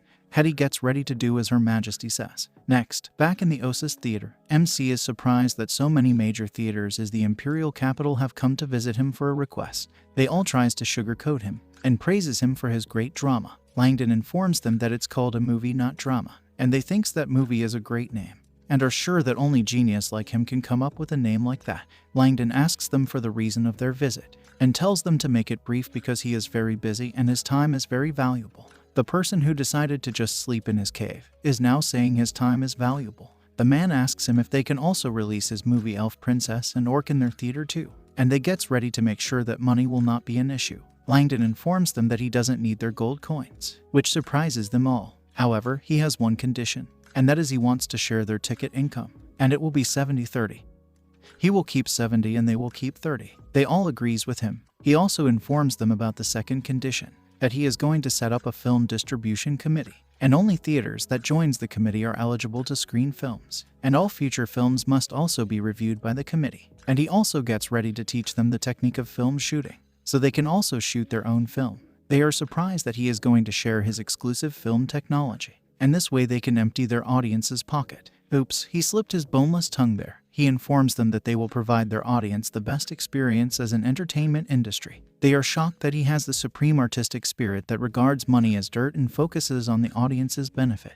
He then tells them again that all movie must be thoroughly reviewed by the committee because as the film industry grows, some people will definitely make unsightly movies to attract more attention to their theaters. The unsightly movie word struck the elf princess's ears. She joins into the conversation, bouncing her boing boing, and she is ready to do that unsightly movie with Mr. Orc. And now she can finally become a female lead of a movie where she can see Mr. Orc's gun and ammunitions. And the theater's owners are surprised that Mr. Langdon seems to have lost interest in human girls and is more interested in other races' women. He stops their nonsense chit-chat and gets ready to inform them about the main responsibility of the committee. Elfria interrupts him again and informs everyone that their main responsibility is to make unsightly movie. Next at the royal garden, Lelia is having her tea party. She asks if all the traces has been cleaned up. Someone comes out from the bushes of the flower. A ninja comes out from the bushes and informs her that they have taken care of the traces. And now Lelia gets ready to reveal the man behind the assassination. She wonders if it's her uncle, or the general, or the church. Now the royal palace is going through a lot of things. A storm is sweeping around the country. Several nobles were sentenced to death for trying to assassinate the queen. And since the assassin who tried to assassinate the royal highness committed suicide, nobles are confused who actually was behind that assassin. Next, Langdon is giving away his crystal balls to all the other theaters, and he is surprised because he hasn't seen the troublemaker fat guy. One of the theater owner informs him about what happened to Redmond, that he provoked the young lady of some duke's family, and was taken away from his theater by some soldiers, and the sheriff who was working with him was also taken away by the soldiers, and now no one knows which prison those two are locked in. Langdon is sure that the young duke's lady they are talking about is definitely that Princess Lelia. Next, he gave all his crystal balls to his partnered theaters, and Melissa is surprised that he is really good at it. He made those theater owners driven by greed, and now they will definitely promote the elf princess and orc to everywhere. And it won't be long before the film will be shown around the world. And she is surprised that he already knew about this and was always right about it. She reminds him about what he said when he informed her about the movie, that the things that God cannot do, he can do it. Alfrea also comes there saying he is really awesome while putting his hand in her melons. And she also knows his true goal, which surprises him that she is still thinking that he is going to build an elf ranch. And now Elfrea thinks that she has finally understand what Mr. Dragon wants. He is not only going to build the elf ranch, but he also wants to build all race ranch. And it's getting her excited. She gets ready to do her best so she won't be left aside. And also gets ready to be the elf ranch meat for him. And asks him to use her right now, right there. An innocent Akol is confused thinking what exactly is a ranch. However, after seeing Elfrea, she is definitely sure that it's something pervy. Melissa then gives Langdon some signal and informs him if he still remembers their agreement, that he will let her collect some of his bodily fluids. And now this is making him little scared, and asks what she wants. She pushes him down and sits on him, and informs him that all she wants is a little fluids that will give birth to some new potions. She then asks Elfrea and Akol to leave from there, and come in again once she is done with her work. Like a good kid, they both leaves from there, and even shuts the door from outside. Melissa starts to get little naughty now, and in order to improve the purity and quality of the fluids, she gets ready to prepare something for him, and uses her transformation magic on herself, and changes her clothes into a nun uniform.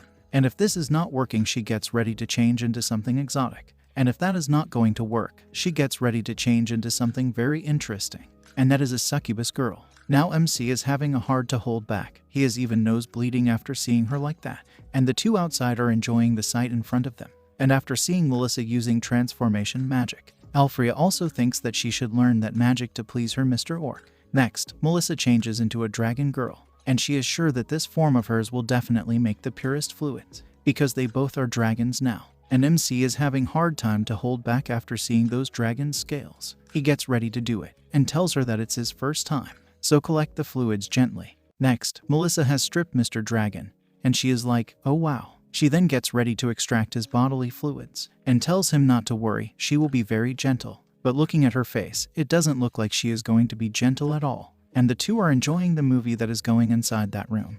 And Elfrea is eagerly waiting for the lock to open the key. But the innocent Akol closes the door saying that it's not good to watch any further. This makes the pervy princess super mad because she was looking forward to it.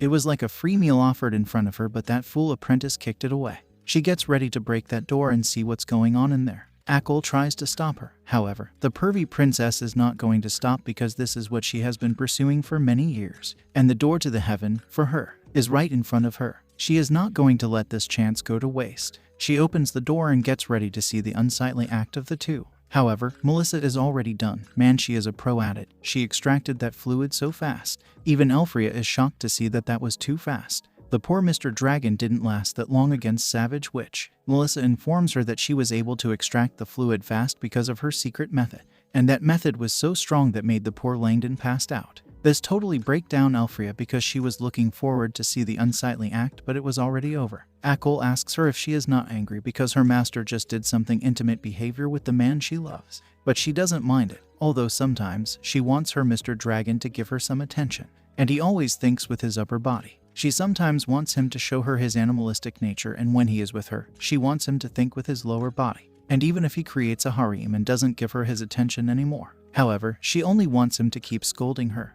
Those scoldings are enough for her to live her life for him, and she doesn't mind even if he treats her roughly every day. And just thinking about those images is making her super excited. And poor Akol is so shocked to the point where she doesn't even know what to think. Even Melissa is shocked that this elf princess is beyond saving. But that's not important to her. She got what she wanted, the bodily fluids of a real dragon.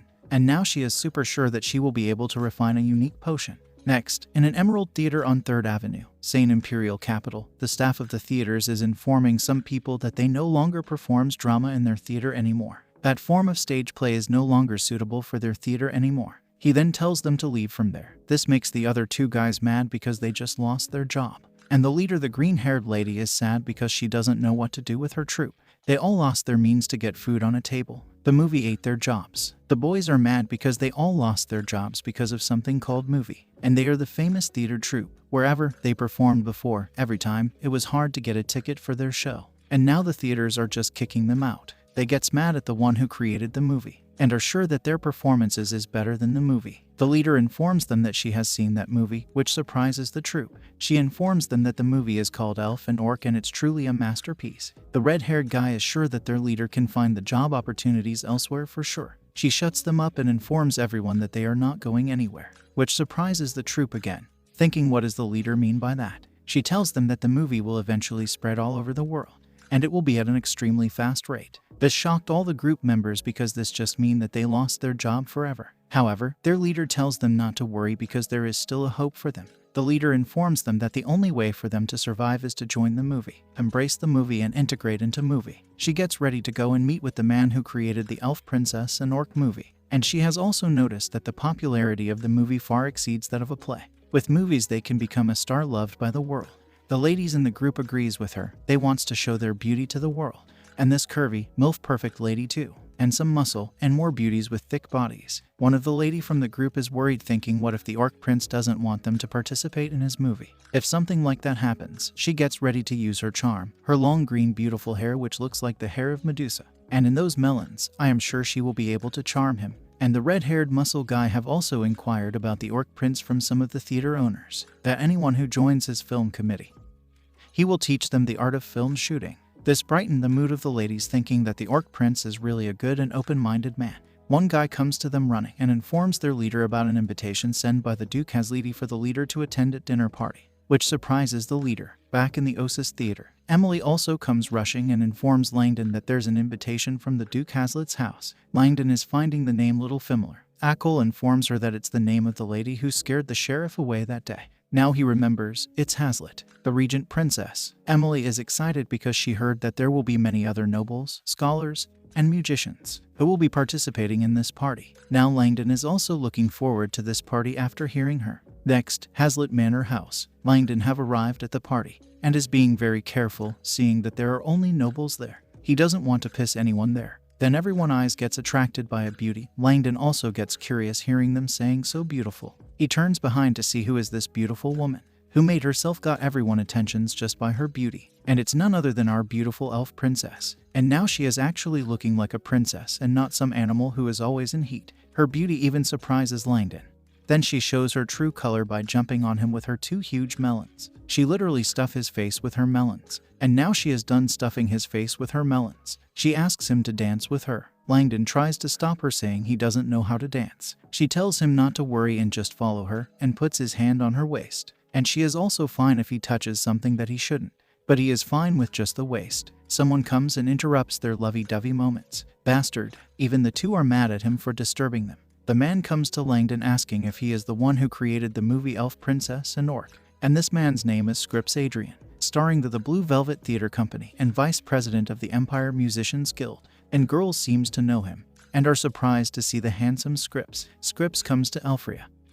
Holding her hand, asks for the beautiful lady her name. She tosses his hand away and looks at him as if he is some kind of filth or dirt. She gets mad for touching her hand with his filthy hands, and now seeing his face in front of her is making her sick. This shocked the shit out of Scripps, because this is his first time someone said something this bad to him, calling him filth and disgusting. He, the handsome guy for whom the girls are ready to give their lives. He gets mad too and tells them that their movie is trash and has no deep meaning, and not to act so great just because they made some few bucks from that movie. And since he is talking about the movie, this is making Mr. Dragon little mad too. The green-haired lady comes there saying the movie is not a garbage but a masterpiece. Everyone is surprised to see her there, and her beauty light that is coming from her beauty is blinding Langdon. Scripps also surprised to see the famous actress of the West Moon Theater Company, Miss Audrey. Scripps approaches her, but she ignores him for calling the movie garbage, and he only said that because the movie is blaspheming their great drama, and the movie doesn't have feelings and it's soulless. That's what Mr. Script thinks. This makes Audrey angry for calling such a masterpiece soulless, and she thinks the movie is masterpiece because it arouses the emotions in the heart of the audiences on a deeper level. Langdon comes in front saying well said. She comes to him asking if he is Mr. Langdon. They greet each other. She even informs him that she watched his movie 3 times. Then she notices the actress who played the role of Elf Princess, Miss Elfria, and seeing her in real life, Audrey is surprised that she is as beautiful as the real Elf Princess and so elegant. Elfria gets confused to hear the word elegant, and when you look at her like this, she looks so innocent and elegant. However, this is her daily appearance, a horny elf princess who is always in heat, and Langdon also thinks that the word elegant is not in Elfria's dictionary. Elfria also tells her what she is seeing is not elegant, and she prepared this unique charm of elves because her Mr. Orc likes elves and he is planning to build an elves ranch. Langdon gives her a signal, trying to tell her not to open her mouth too much, and he gave that signal by hitting her on her melon. And this is making her excited, thinking if he wants to attack her and take her down right there. Langdon apologizes saying it was an accident, but she is doubting him. Langdon then shifts his attention to Miss Audrey saying she has a keen eye, because not many people can see the future of film. She asks him if he has any other ideas for making another movie, and informs him that she is looking forward to working with him in the near future. He gets ready to inform her if there is a suitable shooting opportunity, and Scripp is getting mad because that bastard is taking away all the girls he is trying to court. And looking at Langdon, Scripps thinks that Langdon is definitely very weak, because he can clearly see that Langdon doesn't have much meat on him. Scripp gets ready to step forward and initiate a duel with him. Scripp is ready to step forward. Someone comes and informs Langdon that Lady Hazlitt have asked him to come and have a talk with her. They have something very important to discuss. This surprises everyone there. Next, Langdon comes to the Lady Hazlitt. She greets him and welcomes him in her manner, and starts to have their important discussion.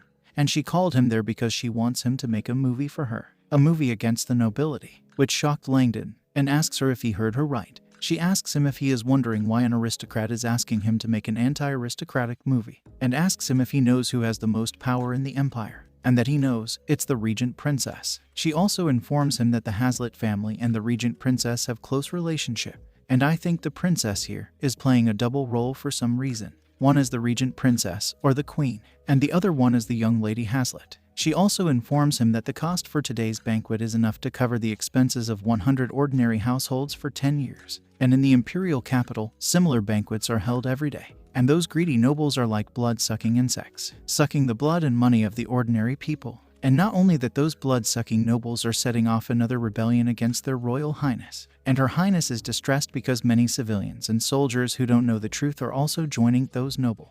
And that is why she wants to make a movie that exposes the shameless face of noble, and let the people see that nobles are not all that nobles. Langdon informs her that it will be like playing with fire. She is playing with fire, putting her legs on him. She tells him that this high-risk works leads to high return, and tells him not to worry, she will not let anyone interfere with his script and filming. All she wants is an anti-aristocratic content. And in addition, she gets ready to assist him promote his movie. She gets ready to let his Elf Princess and Orc be screened in many major cities as soon as possible. And she also noticed that he seems to be interested in orcs and elves. And she is also interested in topics involving taboo ethics. Holding her leg high, he gets ready to seal the deal with her. After all, they both have the same interest. Langdon then leaves from there, and Hetty is confused why Her Highness is interested in movies. She wonders if the movies have that much magic. And yeah, she believes it does. And besides, she doesn't think it's a bad thing to try. Next, Langdon is brainstorming ideas for his next movie, and he wants the story to break some taboos too. And he is not finding anything. Nothing is coming up in his mind. He already wrote about orcs and elves. Then something comes in his mind. He wonders if he should write about vampires next. And if you guys can recognize these two beautiful ladies here, comment the name of the anime in the comment section. Emily comes there and is super excited to see that he is going to write another new movie. Then gets surprised to see the word breaking taboos. Then she blushes a little. She knows what that taboo means. Then she informs him that Lady Audrey Troupe did something like this, breaking taboo play, which surprised Langdon. And the name of the play was The Death of the Moon. He asks her what kind of story it was. She starts to tell him the story, that their world originally had 2 moons, and there was a moon god on each moon. One of the moon god, Sister Luna, fell in love with the human prince. They eloped. This made the Lord of Gods angry, and in order to save the prince, the moon goddess sacrificed herself. And from then on, there was only one bright moon left in the sky. Langdon is finding the story very interesting. He then comes up with a story where a mother is throwing 1 million at the elf princess to stay away from her son.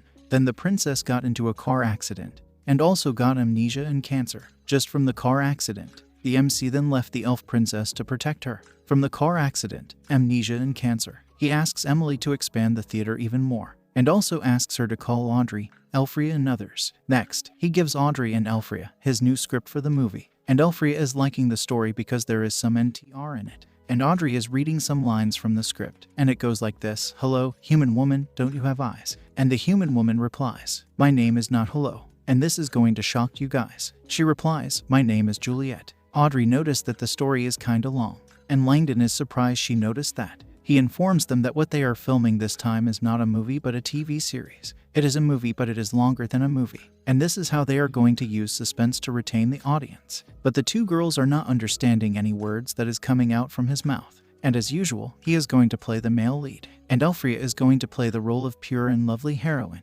Man, she, pure and lovely. She throws herself onto him, saying she wants to play the role of the mistress, who appears later. Because that woman is a vixen who seduces the male lead. She begs him to give her that vixen character. She wants to be that cheap mistress, a bad woman who seduces others. She begs him to just let her give it a try. And Audrey is shocked to see her like that. Audrey thinks that Miss Elfria is so dedicated that she dares to challenge roles that are completely inconsistent with her own personality, which surprises Langdon, and he is like, what challenge is Audrey talking about? If he gives that role to Elfria, it is just like she acting her true role, showing her true self on the screen. Langdon informs Elfria is that she can't play that role because she is not suitable for the role, which shocked Elfria and starts to throw tantrums, saying Mr. Orc is so mean and unfair. And Audrey gets confused, what does Miss Elfria mean by Mr. Orc? Langdon tells her that Elfria likes to call him Mr. Orc because it was the role he played in the movie. He then calms Elfria down and gets ready to tell her why she can't play that role. And it's because she played the role of an elf princess in their previous movie. And if she suddenly changes her role in this new movie, the audiences may not be able to accept it.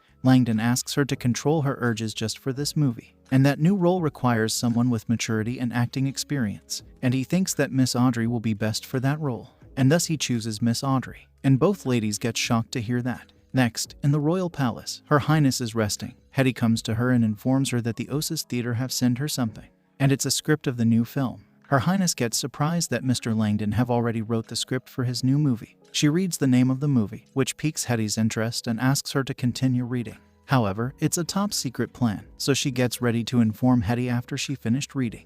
After some time, Her Highness is laughing inside the room. Hetty then comes inside the room. Her Highness orders her to fully cooperate with Mr. Langdon filming work. And now that she is done reading the script, she asks Hetty about the investigation of the nobles involved in assassination going on. Hetty informs her that 46 nobles have been found to be involved in that matter. However, 13 of them managed to slip from their hands, and she is afraid that those nobles are definitely planning something evil, and Her Highness seems to know what they are planning. She is sure that it's nothing more than rebellion, and she will soon destroy them all. Next, it's some noble castle. The 13 nobles who escaped from under the nose of Hetty are having their meeting. Some are mad at Her Highness, and some are scared after seeing their grandfather calling them from the other side of the river, and some are calm, like nothing happened. The one who are angry gets ready to do something about the Highness, and the scared ones thinks that doing something like that in a situation like this is very dangerous. The scared one gets a kick from the angry one, and he gets ready to do something instead of just sitting around and wait for their death. He gets ready to take action. The man gets ready to throw that bitch Highness off her throne. Other nobles also agrees with him, and seeing everyone agreeing on that man's word, the scared guy also gets ready to agree with him. However, the angry guy didn't let him join the agree group. They starts to plan their plan, and a red-haired is worried because they didn't get any orders from above, and wonders if this is right. However, the angry guy informs the red hair something, and now they are on the same page, leaving that scared guy alone, who is thinking if this is really okay. Next, the Royal Academy of Sane. Langdon have come there to shoot his movie, and coming back to that school is bringing back some old memories to Akol because she was a student there many years ago. The principal of the academy comes to them, and Akol is getting scared because he is the super fierce principal. The principal and the blonde hair guy thinks that shooting movie in the academy is blasphemy. And whatever the Duke Hazlitt said, the principal informs them that their school and students will not assist them in filming. Then he suddenly noticed some loud noise coming from the hallway. Then his eyes gets wide open. The sound is coming from the students who are coming straight at them, which even surprises the filmmaking crew to see such a large group of students rushing there. And they are rushing there because they are fans of Elf Princess and Orc. And the students are surprised that the Elf Princess is so beautiful, just like a real Elf Princess. The principal orders them to go back to their class or he will punish them. But none of the students listens to him, and are busy asking the beauty about the beauty tips. Next, the principal and the blonde comes back to the principal office because they couldn't do anything about the student, and this is making the blonde angry. He asks the principal to do something and throw those guys out of their academy. The principal grabs him and he is enough with his crying. If it wasn't for the Duke Hazlitt orders, he would have long thrown those guys away from his academy. Next, Langdon is ready to shoot his movie, and all the students are excited to see the movie being made in front of their eyes. They starts the shooting the movie, where the female lead is waking from her bed. She opens her clothes and put on some other sexy looking stocking. Langdon stops her and informs her that she is not supposed to wear that stocking, and that dressing process was also not correct. But she is like, this is me, and this is how I usually dressed. She asks him how she is looking in her new stocking, and this is giving Langdon headache because she is a student and she is not supposed to wear that kind of dress. He asks Akol to bring some white shocks for the princess. Akol brings the white shocks, and Elfria is like, what the hell is that? Then she gets some ideas about that shock. Next, Elfria puts on the white shock, but that is looking more like a sexy white stocking. And now she is done. She asks Langdon if this is the school uniform he wanted to see her in.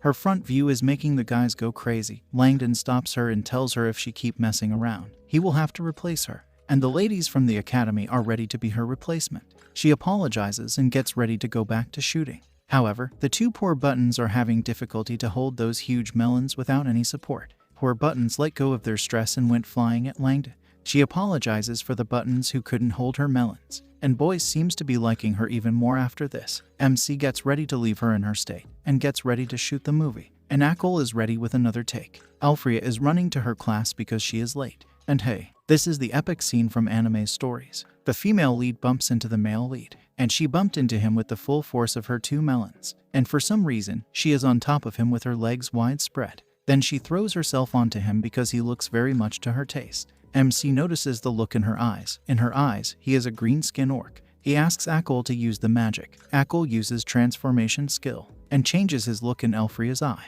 And now he has changes his look in Elfria's eyes. She is spitting after seeing his face. And now they have solved the problem.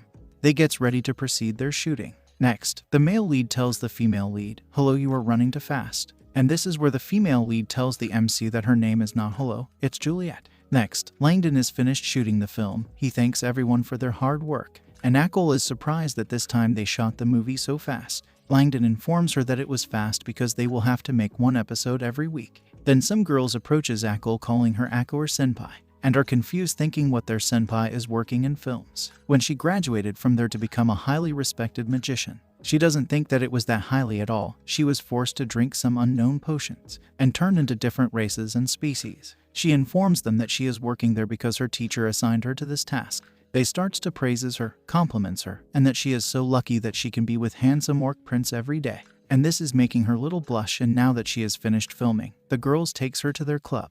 Next, outside the city gate, some people are rushing into the city. The guards tries to stop them and asks which mercenary group are they from. And it's Arsu, who got lost in the forest and ended up in some other city. She orders the guards to get away from her way, and now they are getting scared. They gets ready to report to their city lord. Next, someone is ready to start the movie outside on a big white screen. He starts the movie. The elf princess and orc, Sue, who have entered the city, notices the movie, and is surprised to hear and see the name, Elf Princess and Orc. Then her eyes gets wide open. Quick quiz, what did she saw on the screen? Write your answer in the comments section. In 10, 9, 8, 7, 6, 5, 4, 3, 2, and 1. The correct answer is the scene where the elves are chasing the elf princess. Sue is definitely sure that the one they were chasing was definitely an orc. Now she wonders if they use some kind of illusion magic. She gets ready to find the princess as soon as possible. Next, the movie ended and people are crying. They asks the operator to play the movie again. And the operator are finding this as a great opportunity because there are no theaters in the Shittim city. And some have also heard that the elf princess is actually the real elf princess. The words of his gets into the long ear of the elf's Lady Sue. She comes and grabs that man and asks what is he talking about. The man tries to calm her, but she is not listening. He then informs her that a new film is being filmed at the Magic Academy. The two elves ask Sue to go back and inform their queen about this matter, but Sue is not going. She gets ready to bring back her friend, the elf princess, back with her. Next, in the forest of elves, another elf princess is surprised to see the Yggdrasil tree is growing for some reason, and her name is Ree. Her mom, the elf queen, comes to her asking what is she looking, and boy, an elf milf, she is good. Ree informs her mother that the Yggdrasil is growing again in the past few days, and she is finding it very abnormal. Mother also thinks that it's very abnormal, but it's a good thing. After all, this kind of thing is very rare to see. However, Ree is finding it very suspicious. She gets ready to look about it in the ancient books. Then her mother stops her. She remembers why this happened. She informs her daughter that when some elf becomes powerful enough, their powers can also make Yggdrasil strong. Ree wonders if there was any clan members who made a breakthrough. However, the queen haven't heard about anything like that from the elders. And it's not just the strength. Other aspect can also makes the Yggdrasil strong. Like being greatly respected is also the legendary power of faith. But at least millions of people have to believe in it to have such an effect, which shocked the little brain of the little princess. She wonders which tribe members is being respected by millions. And a beautiful image comes in her mind, the image of her elder sister, Princess Elfria. But she is finding it very difficult to believe. She is 100% sure that it's impossible for her sister. Mother too thinks that it's impossible. Next, a girl is mad because there is only one episode a week, and she is the granddaughter of the principal, and her name is Cheryl. Grandfather asks her what is making her mad. She informs him that it's the new movie, In the Garden of Mischief, which only released one episode, and now she will have to wait for a whole week for the next episode. This shocked the grandfather that the movie was already released. And what's more, his granddaughter is being addicted to that shit, and granddaughter is shocked why her grandfather is reacting like that. Next, seeing him acting like that, granddaughter gets worried about him and asks if he is fine. He informs her not to worry and that he is fine. She informs him that the TV series is very interesting and it's the best drama she has ever seen by far. And what's more interesting is, she thinks that the male and the female leads are very beautiful and handsome. She then asks her grandfather if he has also watched that TV series. However, her grandfather is a busy man and he's been quite busy at his academy lately. So he informs her that he hasn't watched it yet, while thinking that he will never watch such thing. Granddaughter recommends him to watch it. He agrees with his granddaughter that he will watch it when he has free time. She then leaves from there, and behind her back, Grandpa is like, just kidding, I will never watch that crap. He then gets ready to go to the Archmage Tower. Next, in the Archmage Tower, and old bald Gandalf the Grey welcomes him, and he is there for a meeting. On their way to the meeting hall, the bald man asks him if the movie is actually being shoot in his academy. Principal asks the old man if he has watched the movie, and he has because it is the talk of the Imperial City. Some mages thinks that it was a genius way to use the illusion magic that way. They never thought that illusion magic can be used in that way. Then the leader of the Archmage Tower comes to the meeting. He then informs them that he called them there to talk about two very important things. And the first one is that the Archmage of Pylon City, Melissa Sage. He informs them that she has gone missing, which no one give that much attention to this news because she always does that. He then informs them about the second important news, and that is, he shows them a black ball, and that is their detection crystal, and it has been acting abnormal from a few days. This shocked every mages in that tower to see that ball has turned into such a rich black color. And that means there is a powerful evil creatures in the Imperial capital. And someone is sneezing somewhere, and he is in the studio Achaea the Academy. He wonders who are these people talking about him behind his back. Akol comes to him asking if he is fine. He tells her to keep shooting because they have reached to the most exciting scene. The scene of Miss Audrey. And damn, she looks good in that school dress. And she is huge. Akol gets ready to start. Miss Audrey takes off her glass and her hairband. And voila, she becomes more pretty and huge. She informs the male lead that she is his fiancée and her name is Jean Antoinette. Seeing her awesome performance, the academy students are going wild over her beauty. And the male lead is surprised to see his fiancée in front of him. And what about the elf princess? What happened to her? Where did she go? Don't tell me that it's a love triangle series. Jean throws herself into her fiancé's body and reaches for his lips. Then she stops and seems like she is feeling embarrassed to give him a kiss. Akol, the director, stops them and asks Audrey what is she doing, because she is not following the script. With little shyness in her eyes, and his little blush tells him that she is still a little uncomfortable with it.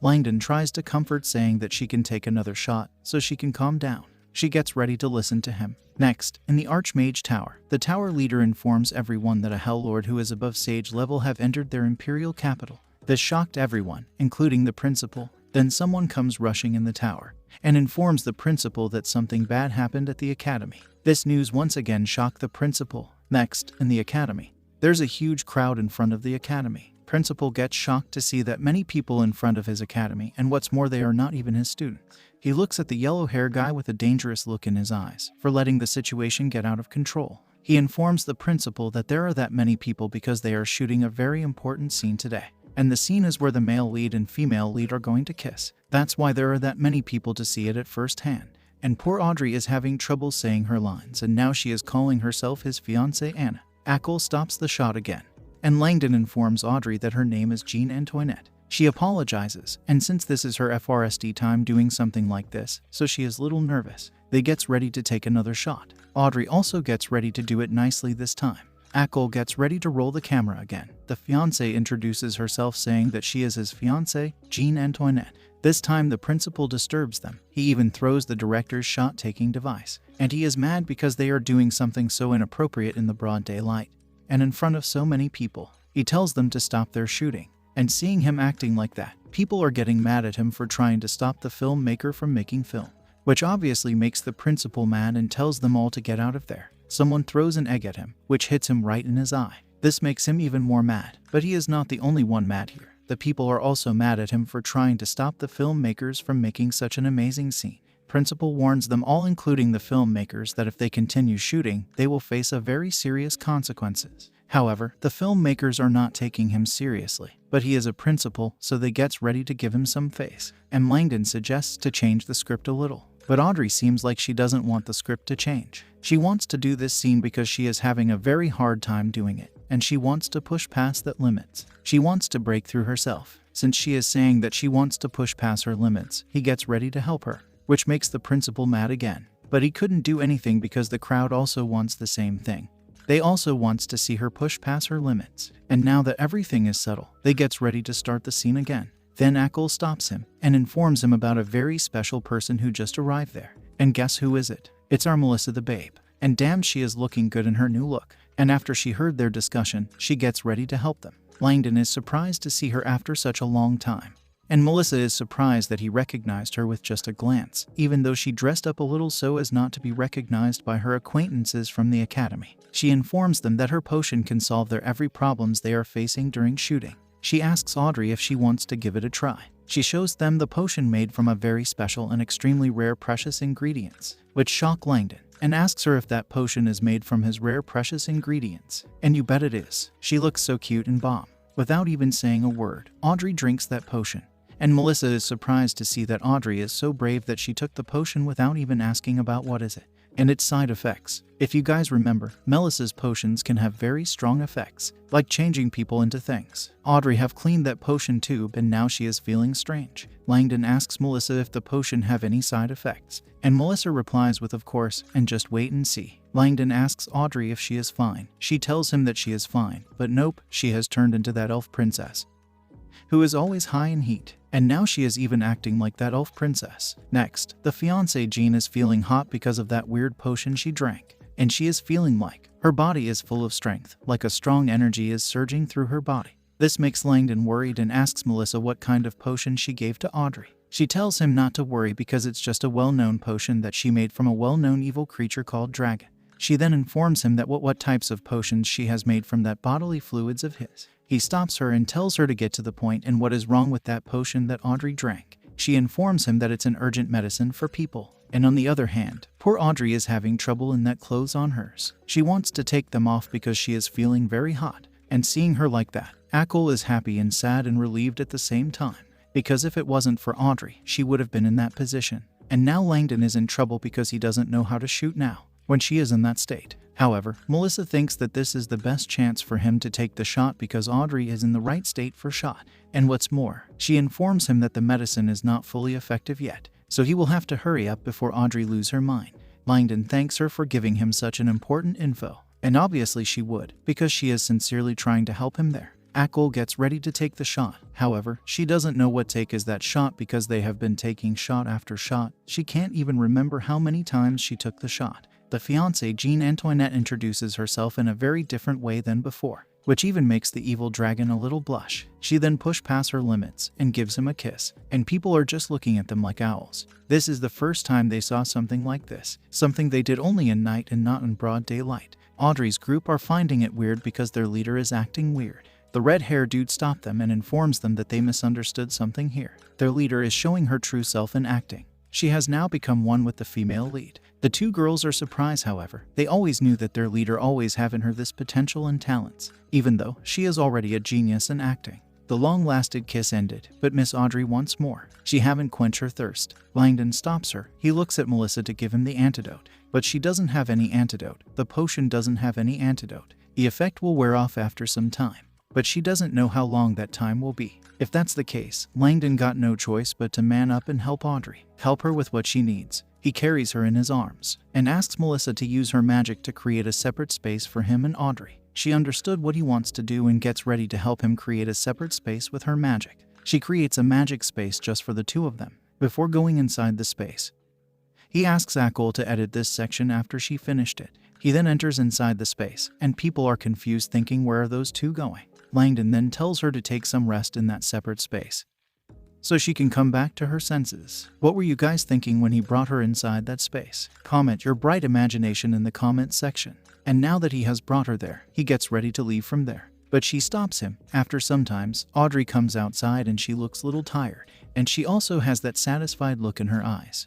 Then she falls down on the floor. Her group members are worried seeing her like that. And now let me think what exactly happened inside that space. And look at her, she is so happy and now she is feeling comfortable lying on that floor. Next, in the ORCISH theater, the principal and the yellow-haired guy have come there to watch the series. A few moments later, the principal is mad because there is only one episode a week. Then he notices someone passing by him who is wearing a robe, and he is surprised to see her clothes, I think. And he also noticed that recently things are very peaceful and all kinds of girls are appearing in the imperial capital. Next, the artist revealed us what happened in that little space when Langdon was about to leave and Audrey stopped him. She then pulled down his pants. Oh boy, so this is what happened, huh? This shocked the poor helpless evil dragon. Now he is inside that space alone with a very dangerous woman, and she is going to enjoy this. I mean, look at her face. And thank you guys for watching, just kidding.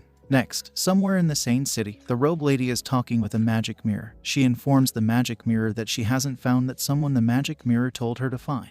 But she informs the magic mirror that she found something very interesting. The magic mirror asks her to show it to it. She takes out something from out of nothing, and it's the magic crystal. She informs the magic mirror that the magic crystal holds something called movie and is very famous in the imperial capital. This piqued the magic mirror's interest. And it's not the magic mirror, it's the robe lady's majesty talking to her through that magic mirror. The majesty, the queen, then asks her to find that big lord lurking in the imperial capital. Robe lady gets ready to do as her majesty the queen ordered her. And the queen, she takes the magic ball to see the thing called movie, which has grabbed everyone's attention in the imperial capital. The call gets cut. Robe lady takes a sigh of relief because the queen's aura was just too terrifying.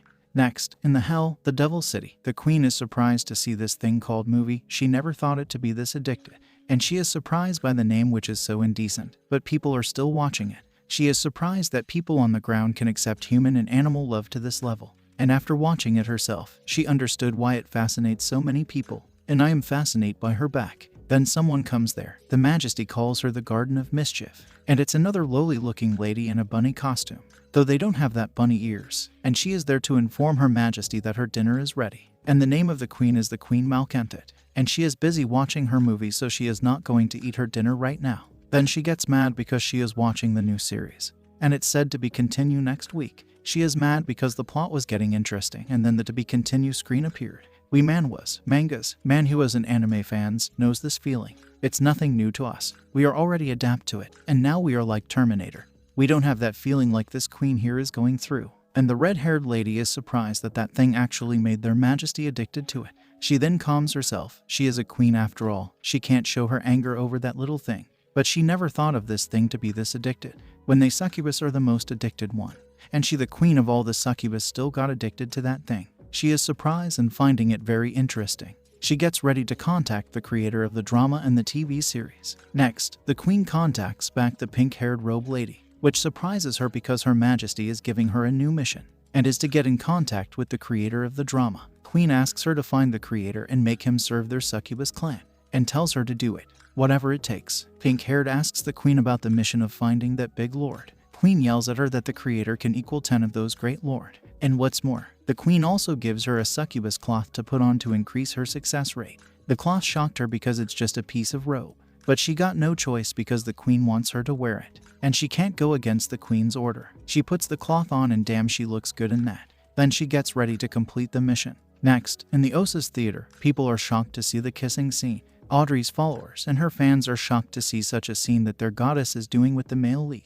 This makes them mad, thinking they force Audrey to do it. Audrey's fans and followers gets mad at the filmmakers. They gets ready to go and rescue their goddess Audrey. Next, the yellow-haired guy who was fired up to go and rescue his goddess Audrey gets his body float in the air by someone's wand magic for acting wild inside the ORCISH theater. And the magician is our beautiful lady Melissa with big melons. And Langdon is confused, why is she flying that guy like a kite? She informs him that the man is Audrey's fan, and he is making a fuss in the theater, since he is a fan of the actress in his series. He asks Melissa to put him down. Since it's the order of the man, she extracts bodily fluids. She gets ready to follow his order. However, she throws him outside of the theater. She then reminds Langdon about something that he should remember always, which confuses Langdon. She informs him that she heard that someone tied a bomb and wanted to commit suicide with him. That's why she wants to remind him to be careful in the future because, for her, he is a national treasure, and she would kill to keep him safe. And now she is thinking about strengthening security for his safety. And Langdon is confused, thinking about where she heard something like that from.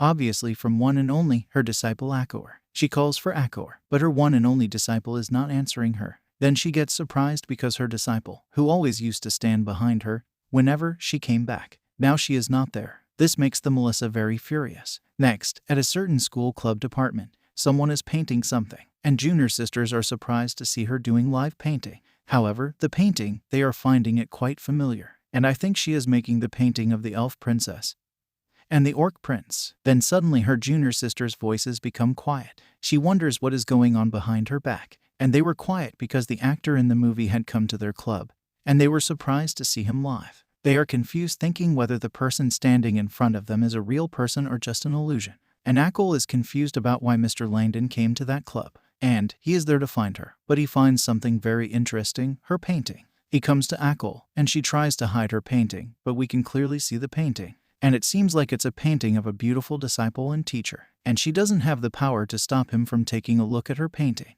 And now that he has seen the painting, Akol is sure that she is finished now. I mean, look at that painting. It's like a dream come true for her. And Langdon is liking her art. He is finding that it has the flavor of comics. This confuses her because she has never heard of this thing called comics. Langdon starts to think about introducing comics to this new world. However, he will need to invent printing for that. Then he gets an idea. And Akol calls him again and again, but he is lost in his thoughts. And now she is mad. Langdon, putting his hand on her shoulder and rubs his cheeks onto her cheeks, informs her not to worry and that he won't tell her master about the painting. Langdon informs her that he is there because the filming of the new episode is about to start. That's why he is there to get his cameraman, or a camerawoman. Akol's junior sisters rush to Langdon to get his autograph, and someone has also come there to get his autograph. Next, Langdon is going somewhere, but he is being followed by the pink-haired girl. He also noticed that someone is following him. He comes to an alley, which is a perfect chance for the girl to get him. And Langdon went that way because he was thinking that she might not follow him in that alley. But she is still on his tail. She then blows some love heart at him. Langdon is surprised that she is using something like that on him. He gets ready to play along with her and see what her purpose on following him. He acts like those love hearts hit him really hard. and falls on the ground, and the lady didn't expect her plan to work so well. Everything went smoothly, and now she has got him. She gets ready to hand him over to her queen.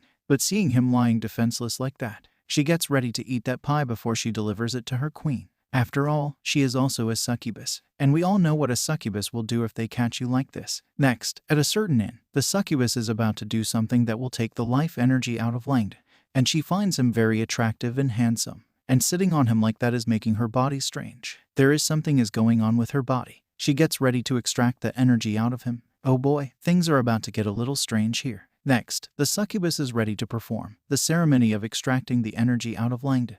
Then she notices something. Langdon is making some weird face. She wonders if he is making that face because he is about to wake up. But she is finding even that face of his very attractive. She just wants to start the ceremony and extract his energy. However, he is about to wake up, and she is confused thinking what to do. So she starts to look for something around the room and finds a rope, and we know what is she going to do with that rapwa. And Langdon is confused thinking what is going on there. And now he is tied up in a very succubus way. And the lady is wondering if the clothes he is wearing is his working clothes. If that's the case, she also gets ready to change into her working clothes. She starts to take off her clothes. She then puts on another clothes. And Langdon is shocked because the secret land he just saw earlier are not something anyone would show to some unknown person. I think Elf Princess would also be ready to show him her secret lands if he asks her. And now Langdon is getting scared because if he doesn't get out of there, he is sure that this fake act of his will be a real act. And luckily he has his scales, which is sharp enough to cut that rope. The lady hears some kind of sound and she has changed into her working clothes, and is shocked to see Langdon, who has freed himself from her rope.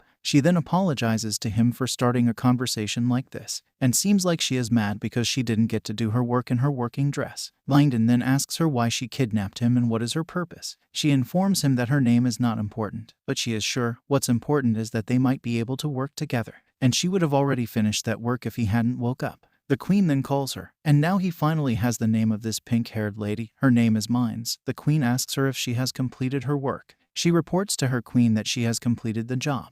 And now queen is confused to see her in different clothes, and asks her why she changed her clothes. Well, that's because she was about to perform her work on Mr. Langdon. And Langdon is surprised because he was thinking that he got kidnapped by some thief. But he is surprised to see that the one who kidnapped him is talking with her queen. So he got kidnapped by some big shot here. The queen then asks him if he is really Mr. Langdon. He informs her that he is Langdon and asks her who is she, which makes Mines mad because he is talking rudely with the queen. The queen stops Mines and informs her not to be rude with Mr. Langdon because he is the great demon-level dragon.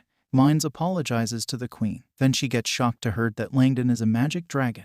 The queen then asks Langdon to let her people participate in the filming of his movie. Now Langdon wonders a movie starring succubus. What kind of movie it would be. A beautiful image pops up inside his mind, that he is being dry up and his life is trying to flee outside from his body. And now he doesn't think that he can make a movie like that. He doesn't want to end up dry like that, because he wants to be the male lead in his all movies. The queen informs him not to worry because the succubus only aim for pleasure and never harm anyone's life. And as long as they pay attention to propriety, they usually won't extract the life energy of people. In the end, Langdon gets ready to agree with her request, and also informs her that he needs information on the succubus and a suitable actor. Queen gets ready to do that, and for now, she asks Langdon to let her servant Mines follow him first. And that order of the queen, it seems like it made Mines super happy. Queen also orders Mines to follow and obey Mr. Langdon's instruction. She happily accepts the queen's order, and Langdon is confused thinking why that succubus is so happy about it. The queen then thanks Langdon for accepting her request.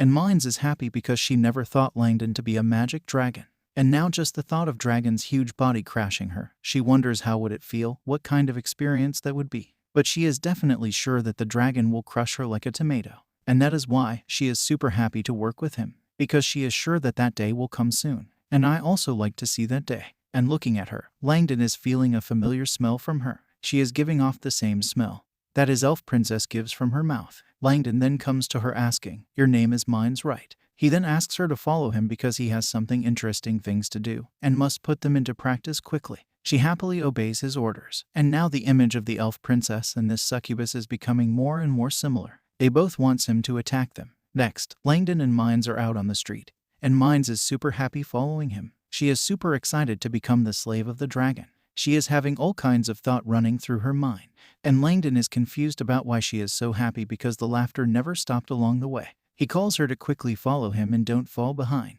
Mines then informs Langdon about a friend of hers who can definitely meet all of his needs, which surprised Langdon again. Thinking, what kind of needs is she talking about? She informs him that the flexibility of her friend's body is incredible. Her body is like rubber, it can be stretched at will. And Langdon is busy staring at the melons which are stretching right now. However, that freely expandable thing made him remember something. One Piece, the power of the gum fruit. However, he is sure that it can't be like the gum fruit. Her friend can't stretch like Luffy. However, he gets ready to hire her friend as a stunt double. And the most important thing right now is to get back to the theater. And they can't waste any more time. Next, they arrived at the ORCISH theater, and Emily was waiting for him there. And she is confused to see a lady with Langdon. Though, it's not something new. Mines introduces herself, and that her name is Mines, and she is Mr. Langdon's slave. Langdon stops her mouth, and informs Emily that Mines is just his assistant, and scolds Mines for saying something so silly like that. However, I think Mines is enjoying it, him scolding her, and Emily is confused to see Langdon like that. But one thing is sure, that some fishy smell is coming from them. And that outfit. Emily is definitely sure that she doesn't look like an actor or an assistant. Next, inside the theater warehouse, Langdon asks Mines to go and find him a bottle of ink, and Mines is finding it strange why Mr. Langdon asked her to find an ink. She wonders if he wants to write some weird thing on her body and legs, and now she is definitely sure that that's the case. Otherwise, why would he ask her to find an ink? She then stumbles on a bottle, and how can someone stumble on a bottle? Those melons of her starts to jiggle. Oops, she is going to fall now. Someone please catch her. And Langdon have also found some mechanical parts, and he is sure that he can make something from those parts. And Mines have lose her balance, and she is coming straight at Mr. Langdon. He looks behind to see why is she causing so much commotion. She jumps on him with her melons. Some noises starts to come out from the theater warehouse, and Emily is passing by that warehouse. Those noises piqued her interest, and gets ready to listen more of those noises. But those words that are coming from inside the warehouse, she gets ready to see what is happening inside that room. She then gets shocked to see the position that those two people are, and everyone will get that wrong idea if they saw something like this. She closes the door, apologizes to them for disturbing them, and now that she has left, Mines gets ready to continue. Langdon stops her and informs her that they are not doing that thing in that room, but she is sure that that is the reason why he brought her to that closed room, to do the thing with a succubus. And now they are inside the closed room. She gets ready to do the thing that she is best at inside a closed room. He stops her from talking anymore, and informs her about the reason why he called her there. First, he orders her to find another bottle of ink, and now she is bored. She was expecting for something exciting, but he is just ordering her to bring inks. After some time, Langdon has finished making something out of those mechanical parts, and it's a rooster, which will help him wake up earlier in the morning. Just kidding. Mines is confused and asks her lord what on earth did he just invent. Langdon informs her that it's a product that is ahead of its time. The copier. This gives some wrong ideas again to Mines. She wonders if this is some kind of powerful weapon that can destroy the world. However, she is not liking the looks of this powerful weapon, because it looks like a chicken. Langdon then gets ready to show her what this chicken is capable of doing. He puts a paper inside the chicken. The chicken then starts to shake or vibrate. Then the paper comes out, and it is print a word, hello world. Wait, is it an advanced artificial intelligence that can print something on its own? And Langdon is happy because the first step to changing the world has begun. Emily comes again, even though she knows that they are doing the thing. But she still barged inside because she got something very important to report to Mr. Langdon, because someone outside the theater insulted him by name. Outside the theater, the blonde guy from before is causing some problem. He informs everyone that Langdon shamelessly molested and forced their goddess Audrey into doing that kissing scene. Poor Langdon is shocked because he didn't force Audrey to do something that she didn't agree. But that guy is super sure that Langdon forced his Miss Audrey to do that nasty kissing scene, because he is super sure that his Miss Audrey would never do such a nasty thing. And some people seems to be clueless, they don't know this Miss Audrey. And some are super sure that it was Miss Audrey who forced that kiss on Romeo because she was clearly enjoying it when she kissed him. The blonde guy notices Langdon in the crowd and calls him come out from his hiding. Langdon comes to him saying that he is misunderstanding something here. But that blonde guy is super sure that he understands everything here, and takes off his gloves and challenges Langdon for a duel. He throws that glove at Langdon as a sign of challenging him for a duel. Langdon still tells him that he is misunderstanding something here, but the blonde guy is ready to stake his dignity for this duel. Inside the theater's changing room, the ladies are changing their costumes. What a bad pussycat. Look at it. Where is it looking? Man, Elfria is something else, huh? Even the cats can't control themselves in front of her. Another blonde lady is changing her dress. She asks Elfria to tie her belt. Elfria helps her tie that belt and she was little rough with that tying. Emily comes there and informs Audrey about her fan who is arguing with Langdon. The beautiful ladies have changed their dress and Audrey is surprised to hear that one of her fans is arguing with Mr. Langdon, and that blonde guy is ready to take on Langdon right away. Then Audrey comes there and she seems super mad about this. The blonde guy is happy because she came at the right time. He was about to teach Langdon a good lesson for forcing her into doing that kissing scene. She gives him a strong left slap and informs everyone there that the kissing scene between her and Mr. Langdon was completely voluntary. She agreed on doing that. Poor guy is shocked, and now others are making fun of him for being oversmart and now he has turned into a clown. Mines wonders if this is some kind of love triangle. This gives Langdon a new idea about his new movie, a love triangle, huh? He gets ready to go back and work on this idea of his. I am sure he is just going to pick up a movie, modified it and called it his own. The blonde guy, he tries to tell Audrey that Langdon is not a good guy, because Langdon threw him out from the theater last time. But Audrey doesn't give a crap about anything that is coming out from that guy's mouth. Poor guy breaks down after that. His heart has shattered into pieces. It's not going to be fixed anymore. Next, Audrey comes to Langdon's office and Mines is standing guard outside. Audrey is little worried because what happened just now was caused because of her. And now Mr. Langdon is mad because of that. She gets ready to explain it clearly to him. She comes inside, and Langdon was waiting for her because he has something to discuss with her. She walks to him and apologizes for what happened just now, and she didn't see the ink that was on the floor. Oh wait, that's not his office, it's the warehouse from earlier. Audrey steps on the ink which makes her slip and she went flying at Langdon.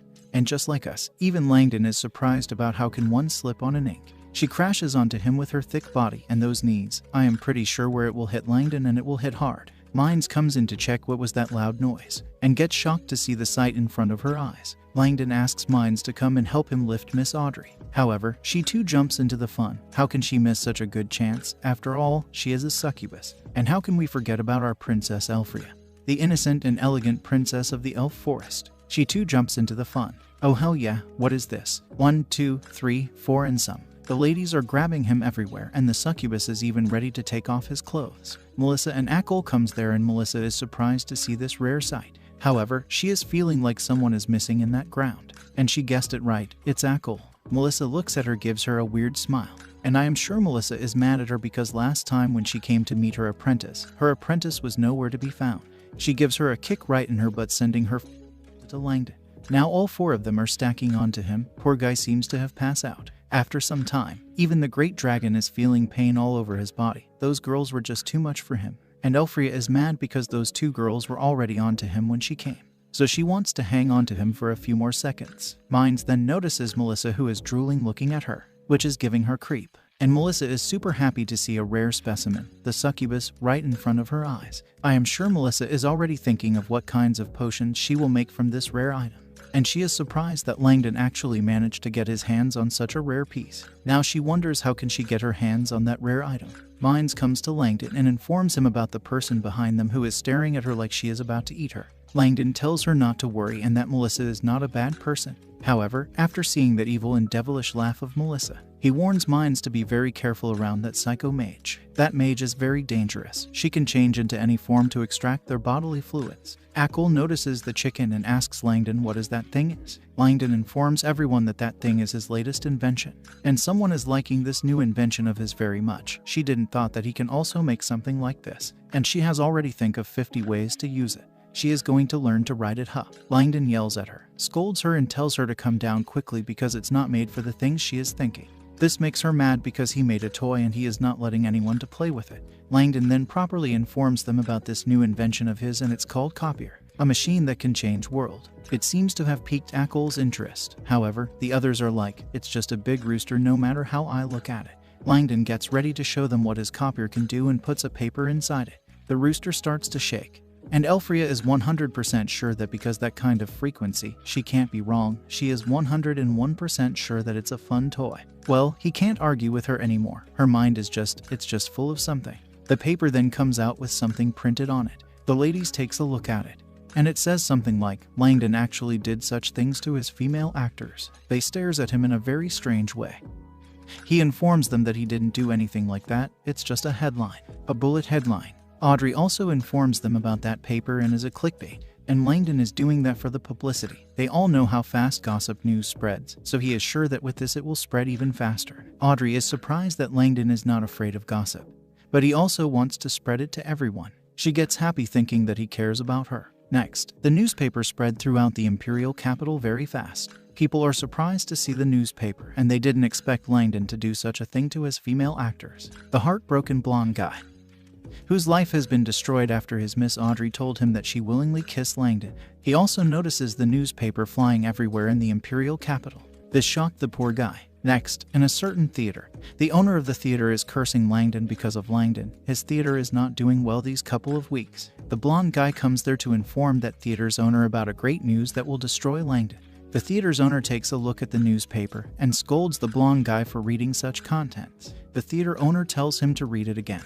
And after reading it carefully, he finds out that the headline and the content of it is way too different, and the actually news is about him. A pervert who tried to confess his love to Miss Audrey, which made her mad, and she even rejected him on the spot. Poor guy. The theater owner believes in his character that he is not that kind of a man. Blonde guy gets ready to go around the imperial capital, collect all the newspapers and burn them, so people will not find it and it will not bring negative impact to their troupe. However, the boss informs him that he was planning on changing the development direction of his theater, and he is also thinking of trying that movie thing. This shocked the poor guy. This means his troupe will have to withdraw from the theater. Boss tells him to pick up his things and go home.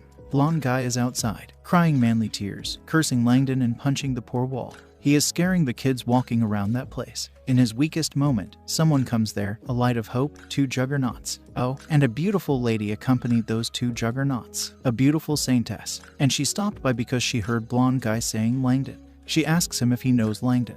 The man stands up asking, "Who are you?" The juggernauts informs him that she is the Inquisitor of the Inquisition, the Lady Grace herself. The man remembers the Inquisition. It's the Holy Inquisition, the mysterious arm of the Holy. They have the right to deal with demons considered heretics themselves. This demon, she is hot. This Holy Inquisition is even more powerful than the imperial power. He wonders if they are here because Langdon has some conflict with the church. If that's the case, he gets ready to help the Lady Grace and take her where Langdon is. And she is there because recently she found some signs of demonic activity in the city, and conveniently something called movie happened to be very eye-catching during this time. That's why she is there to find out if there is some connection between those two. The man also believes in her, and he also thinks that Langdon is very suspicious. Next, at the amphitheater, the new episode coming out today, and everyone is excited about this episode. The blonde guy have also come there, and he didn't find Langdon there. He tells Lady Grace that they should directly go to the shooting site because Langdon is not there. However, Lady Grace is now curious and wants to see for herself what Langdon's movie is about. Man, those 2 juggernauts, they sure are enjoying it. Look at their fingers, they sure have dived into something. Blonde guy informs her that the movie is very vulgar and she shouldn't watch it. But she made up her mind, and she is sure that there may be some clues for her in the movie. Next, in the shooting site, there are guards standing on guard now, and the shooting is going on. The elf princess comes to her Romeo, informing him that she is his one and true love. Ackle stops the shooting because the princess acting was so great that she did it in one shot. But the princess seems to be mad about something. She yells at Ackle to roll that camera again because she is not done yet. She hasn't kissed Langdon yet. Audrey played it, so she too wants to play it. Emily comes there with another bad news and tells them to stop shooting. Outside the shooting site, the guards have stopped blonde guy and the Lady Grace. Blonde is confused about why there are guards here. There was no guards there before. The guard informs them that they are guarding there because last time a certain someone claiming to be fan of Miss Audrey disrupted the scene. That's why they are there now, to not let that happen again. Blonde yells at those 2 guards. Lady Grace stops him. She gets ready to talk with those guards. Next, Emily is informing Langdon about how powerful those Holy Inquisition are. He is confused about why those holy guys are targeting him. Then they wonders if it could be because of certain someone. Poor little succubus is doomed now. She is sitting in the corner of the room in sad, depressed mode. Now she really wants to go home. If those holy guys finds her, she is dead. Thanks to Melissa magic, Melissa has changed minds into a cat and even hide her demonic energy. The Lady Grace comes there with her 2 juggernauts, but Mines is still worried after all. That woman in front of them is the Lady Grace of the Holy Church. Melissa tells her not to worry even if they finds out that she is a demon. Melissa tells her that she will hand her to the Holy Church, so they won't be in big trouble. Now she is sure that she is doomed. That Melissa witch, she turned Mines into a cat, so if that saintess finds out that the cat is a demon, they can just tell the saintess that they took that cat in from the street. The Lady Grace introduces herself, and also informs Langdon that his invention, the movie, is quite interesting. She watched it too on her way to here. However, she informs him that she still received reports that his works beautify demonic creatures and support taboo and forbidden love. She notices that cute black cat and comes to pet it, while informing Langdon that she has come there to investigate for herself. And poor Mines is feeling like her end is just an inch away from her.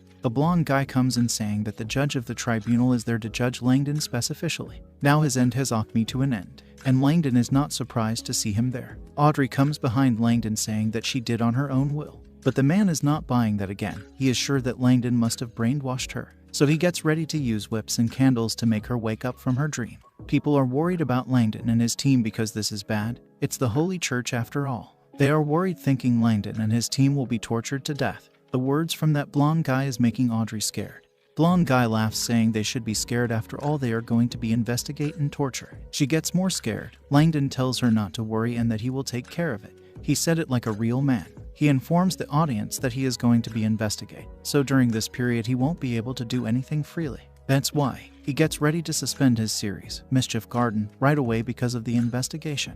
This super shocked everyone in the audience. It was like as if the lightning hit them. Now they are mad at the blonde guy who brought those Holy Church people, and now because of them, they won't get any new episode. So they protest to don't take Langdon away and let him continue the series. Blonde guy tries to stop them because it's the Holy Church who have come to investigate. Someone gives him a flying kick from behind. Public starts to beat him for trying to stop them from watching their favorite show. The Juggernauts tries to stop them, but the Lady Grace stops him. She then gets ready to leave from there saying that she listened to the villain's slander and wrongly blamed Mr. Langdon. And now that the misunderstanding is clear, she gets ready to take her leave from there. Langdon asks her if she is not going to take that man with her. However, she doesn't need a useless person like that man, and tells him to deal with him as he likes. Now even Langdon is feeling sorry for that man, who is flat on the ground after getting washed by the audience. The Juggernauts are confused about why their Lady Grace didn't continue the investigation. And she didn't continue the investigation because of the people's reaction. She takes off the cloth covering her eyes, and underneath she has a beautiful eyes, and Langdon have piqued her interest. She gets ready to give him some special attention. People are happy because now they can watch their favorite show again.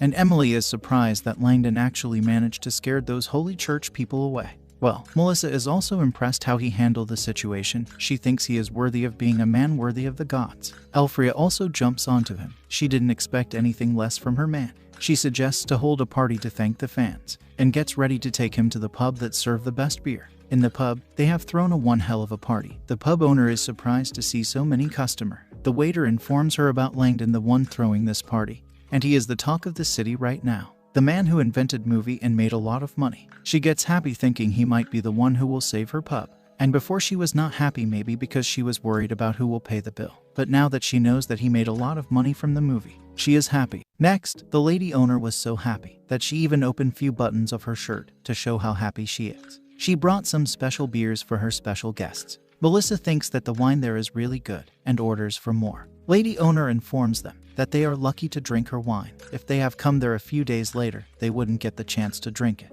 And that's because she is going to close her that inn of hers, which is really a sad news. Elfria suggests her to ask Mr. Langdon to buy her in. And she is definitely sure that her man can easily buy that in. Well, if she asks him like that, pressing him with her big melons, he got no choice but to buy it. And with the money he has accumulated through previous movies, he is sure that buying that in is not a problem.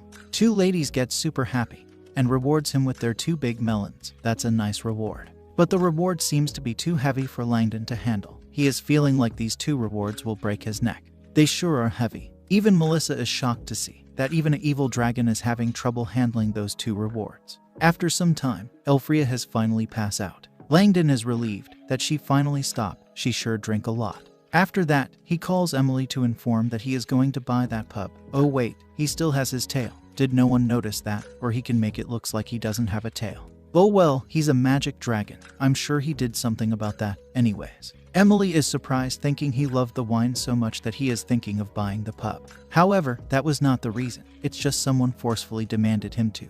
And now he is done there. He gets ready to start the next issue of news without further ado. Emily is surprised that he is starting the next issue so soon. It hasn't been a week.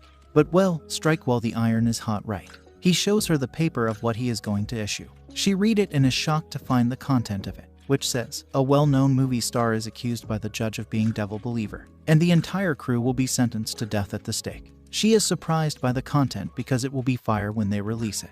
But she is also confused because the church didn't do anything like that. Langdon just informs her to release the newspaper, and we'll wait to see what happens next. Next day, the same little kid is selling the newspaper. People are shocked after reading the newspaper. The people are mad because the church is going too far with this. Langdon is creating an art and the church are trying to kill him for doing that.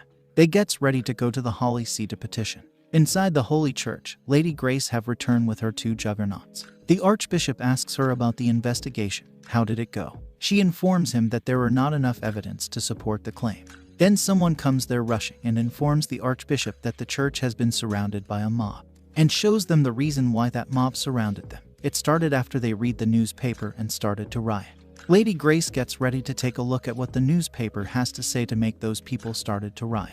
She too gets shocked after reading the newspaper because the church haven't said anything like that. She asks the man about the one who wrote that article. The man has already did his investigation on this article. He informs them that the one who wrote that article is Langdon himself. This shocked the Lady Grave even more, like WTF is going on with him. And this has made the Archbishop super mad. He gets ready to quickly arrest Langdon and punish him severely. The Archbishop orders Grace to go there personally and arrest Langdon. Then the blonde guy comes there running, shouting, "Archbishop, something big happened." The mob. Grace stops him with her leg and is surprised that he still has the nerve to come back to her, even after what he did last time. Archbishop asks Grace, who is that man? She informs him that he is just drama actor and a pervert. Blonde guy makes himself clear that he is anything but a pervert, and he is a devout believer, and that he is there to inform that the mob outside is unstoppable. This makes the Archbishop wonder what is so strange about this mob. He gets ready to go outside and see for himself. He opens the door of the church and is shocked to see the number of people in front of his eyes. There are more than thousands of people outside the church, and they are all demanding to release Langdon. And they are holding stones in their hands. They even throw those stones at the Archbishop and also some egg to make some omelet. Archbishop quickly closes the door. He realizes that this matter have become rather big. Even Grace is shocked to see the Archbishop like that in front of the door. Archbishop then asks blonde guy's name. He was about to say his name. Then Archbishop orders him to go and invite Langdon over to the church. Man, this guy's name's still a mystery. Grace wonders if the Archbishop is dropping his idea of arresting Langdon. Well, he got no choice now. He gets ready to hold off that arrest for a moment and use Langdon to quell the mob outside. He gets ready to make blonde guy the judge of the Holy See as long as he can bring Langdon to the church. He gets ready to do his best to bring Langdon to the church. In the theater, Langdon have made Ackle draw some painting of his 2 female leads, and he is going to use this poster of his 2 female leads as the movie poster. And he is surprised to see that Ackle is a professional painter. Now that she has drawn the 2 ladies, she will have to draw the male lead too. However, she is still not good at drawing men. If that's the case, Elfria suggests her to ask Langdon, the magic dragon, to take off his clothes, get naked, so the painter can observe carefully, which will help Miss Painter to draw him more accurately. The blonde guy comes there. Now Langdon is getting annoyed seeing his face every day. Man, this guy, in just last 4 chapters, he has appeared more than our waifu Melissa. I want to see Melissa, she is my favorite. Anyways, this time the blonde guy have come as a messenger of the Holy See, and he is there to invite Langdon to go to the church in person. Langdon is surprised to see that his article have worked even faster than he thought. He gets ready to go, but he has one condition. They arrived at the church, and they enter from the back door instead of the front because the entrance is surrounded by mob. Inside the church, the Archbishop and Grace was waiting for him there. Langdon asks the Archbishop to get to the point right away because he doesn't have time, and he can't waste his precious time here. The Archbishop asks him if he had some misunderstanding with Lady Grace when she visited him. And hearing the word misunderstanding used by the bishop, it's making Langdon little scared. Because misunderstanding can destroy many things, they came to investigate him because of a misunderstanding. And he had a great time chatting with Lady Grace. And now there are a lot of people outside the church because of a misunderstanding, and he is sure that there is no misunderstanding between them anymore. And now the misunderstanding has been resolved. Archbishop asks him to calm the people outside, and also there won't be any misunderstanding in the future. Langdon gets ready to go and calm those people outside. Now, Grace is mad at Langdon because he is not taking the Holy See seriously at all. Bishop calms her down because their empire is at the most turbulent right now and they shouldn't mess with anyone when they don't even know the background of Langdon. He then asks her about the people they sent to keep an eye of the queen. She informs him that they were unable to gather information because the queen's whereabouts were always erratic. However, one thing is certain, that the queen have started to attack the nobles. And damn, that rear side of hers is a feast for eyes. Bishop gets ready to pay more attention to the queen and her whereabouts. And about Langdon, he gets ready to send the guy who brought Langdon to the church to be responsible for surveillance on Langdon. However, Grace informs him that the man didn't return with Langdon, which surprises Bishop, thinking, where did that guy go then? Poor guy seems to have become a posture man for the great painter. And that was the one condition that Langdon asked him before. Next, at the Hazlitt Manor house, the queen is taking a bath. Hetty comes there with some clothes for Her Majesty. She puts on her clothes, and seeing her putting her clothes like that is making Hetty little blush. The queen has changed into a beautiful clothes and she looks amazing in it. I mean, look at her. And seeing that Hetty is not speaking a word after she put on that cloth, she wonders if the dress doesn't look good on her. There is no way, honey, you are looking bad in that dress. Hetty is having problem because Her Majesty is so close to her, and she didn't say a word because she lost words to say after seeing Her Majesty in that dress. The queen is enjoying teasing Hetty like that, and the queen looking at her like that is making Hetty even more blush. Now that she is done teasing Hetty, she gets ready to hear about the news that Hetty brought for her. Hetty informs her about Langdon's movie, which was a big hit, and everyone in the city is unexpectedly following his movies. In addition, he also organized a large number of people to surround the church. This was a super surprise to the queen. She is shocked, thinking why he did that to the church. However, Hetty also doesn't know the specific situation, and it seems to have affected the shooting. Queen laughs, saying, "He really surprised me this time." And tonight they have invited many nobles, because the queen is having a birthday. And all the nobles have arrived at the mansion. She asks Hetty to invite Langdon to the banquet too, because she is going to begin her plan in advance. Next, Langdon comes back to the theater, and Emily was so worried about him, because he was late and she thought that the church might have done something to him. And his elf waifu was also super worried because she thought he eloped with that nun. She grabs him tightly and informs him that if he must elope, then elope with her. However, he is not going to elope with anyone. Emily then informs him about the invitation sent by the Hazlitt family, and she is surprised because there are many big nobles attending this banquet. Langdon gets ready to go, thinking this might be a great opportunity to expand his business. Next, Emily and Langdon arrives at the banquet. He didn't bring his elf waifu this time. Langdon asks Emily about Ackle because he didn't see her anywhere after he returned from the church. And that's because Melissa, her teacher, took Ackle back to do some important experiment. He remembers some experiment that Melissa did on Ackle. Now he just hopes that Ackle will make it back alive. The host of the party comes down, and they both are looking gorgeous in that dress of theirs. Everyone's eyes are on Lelia. Old men are sure if anyone marries her, that guy won't come out from the room for weeks. And they are also sure that one guy is not enough for sure. One noble tries to stop those two old men and informs them about the assassination of the other noble, and it said that the one behind it is Lady Lelia. But the old man doesn't think that it is Lady Lelia, and even if it's her, he gets ready to train her properly after marrying her, which makes the other nobles mad because they are also in the line to marrying her.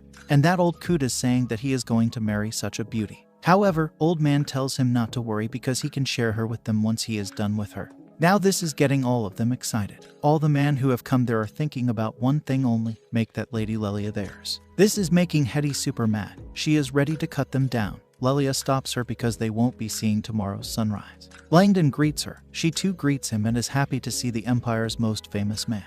And she is feeling like she is being rewarded with his presence there. And is also surprised because he doesn't take the Holy See seriously, and even pushed them to the corner when they came for him. She then informs him that she invited him there because she has a surprise for him. And thank you guys for watching. If you enjoyed it, then click the next video popping on this video. Also like and subscribe for more.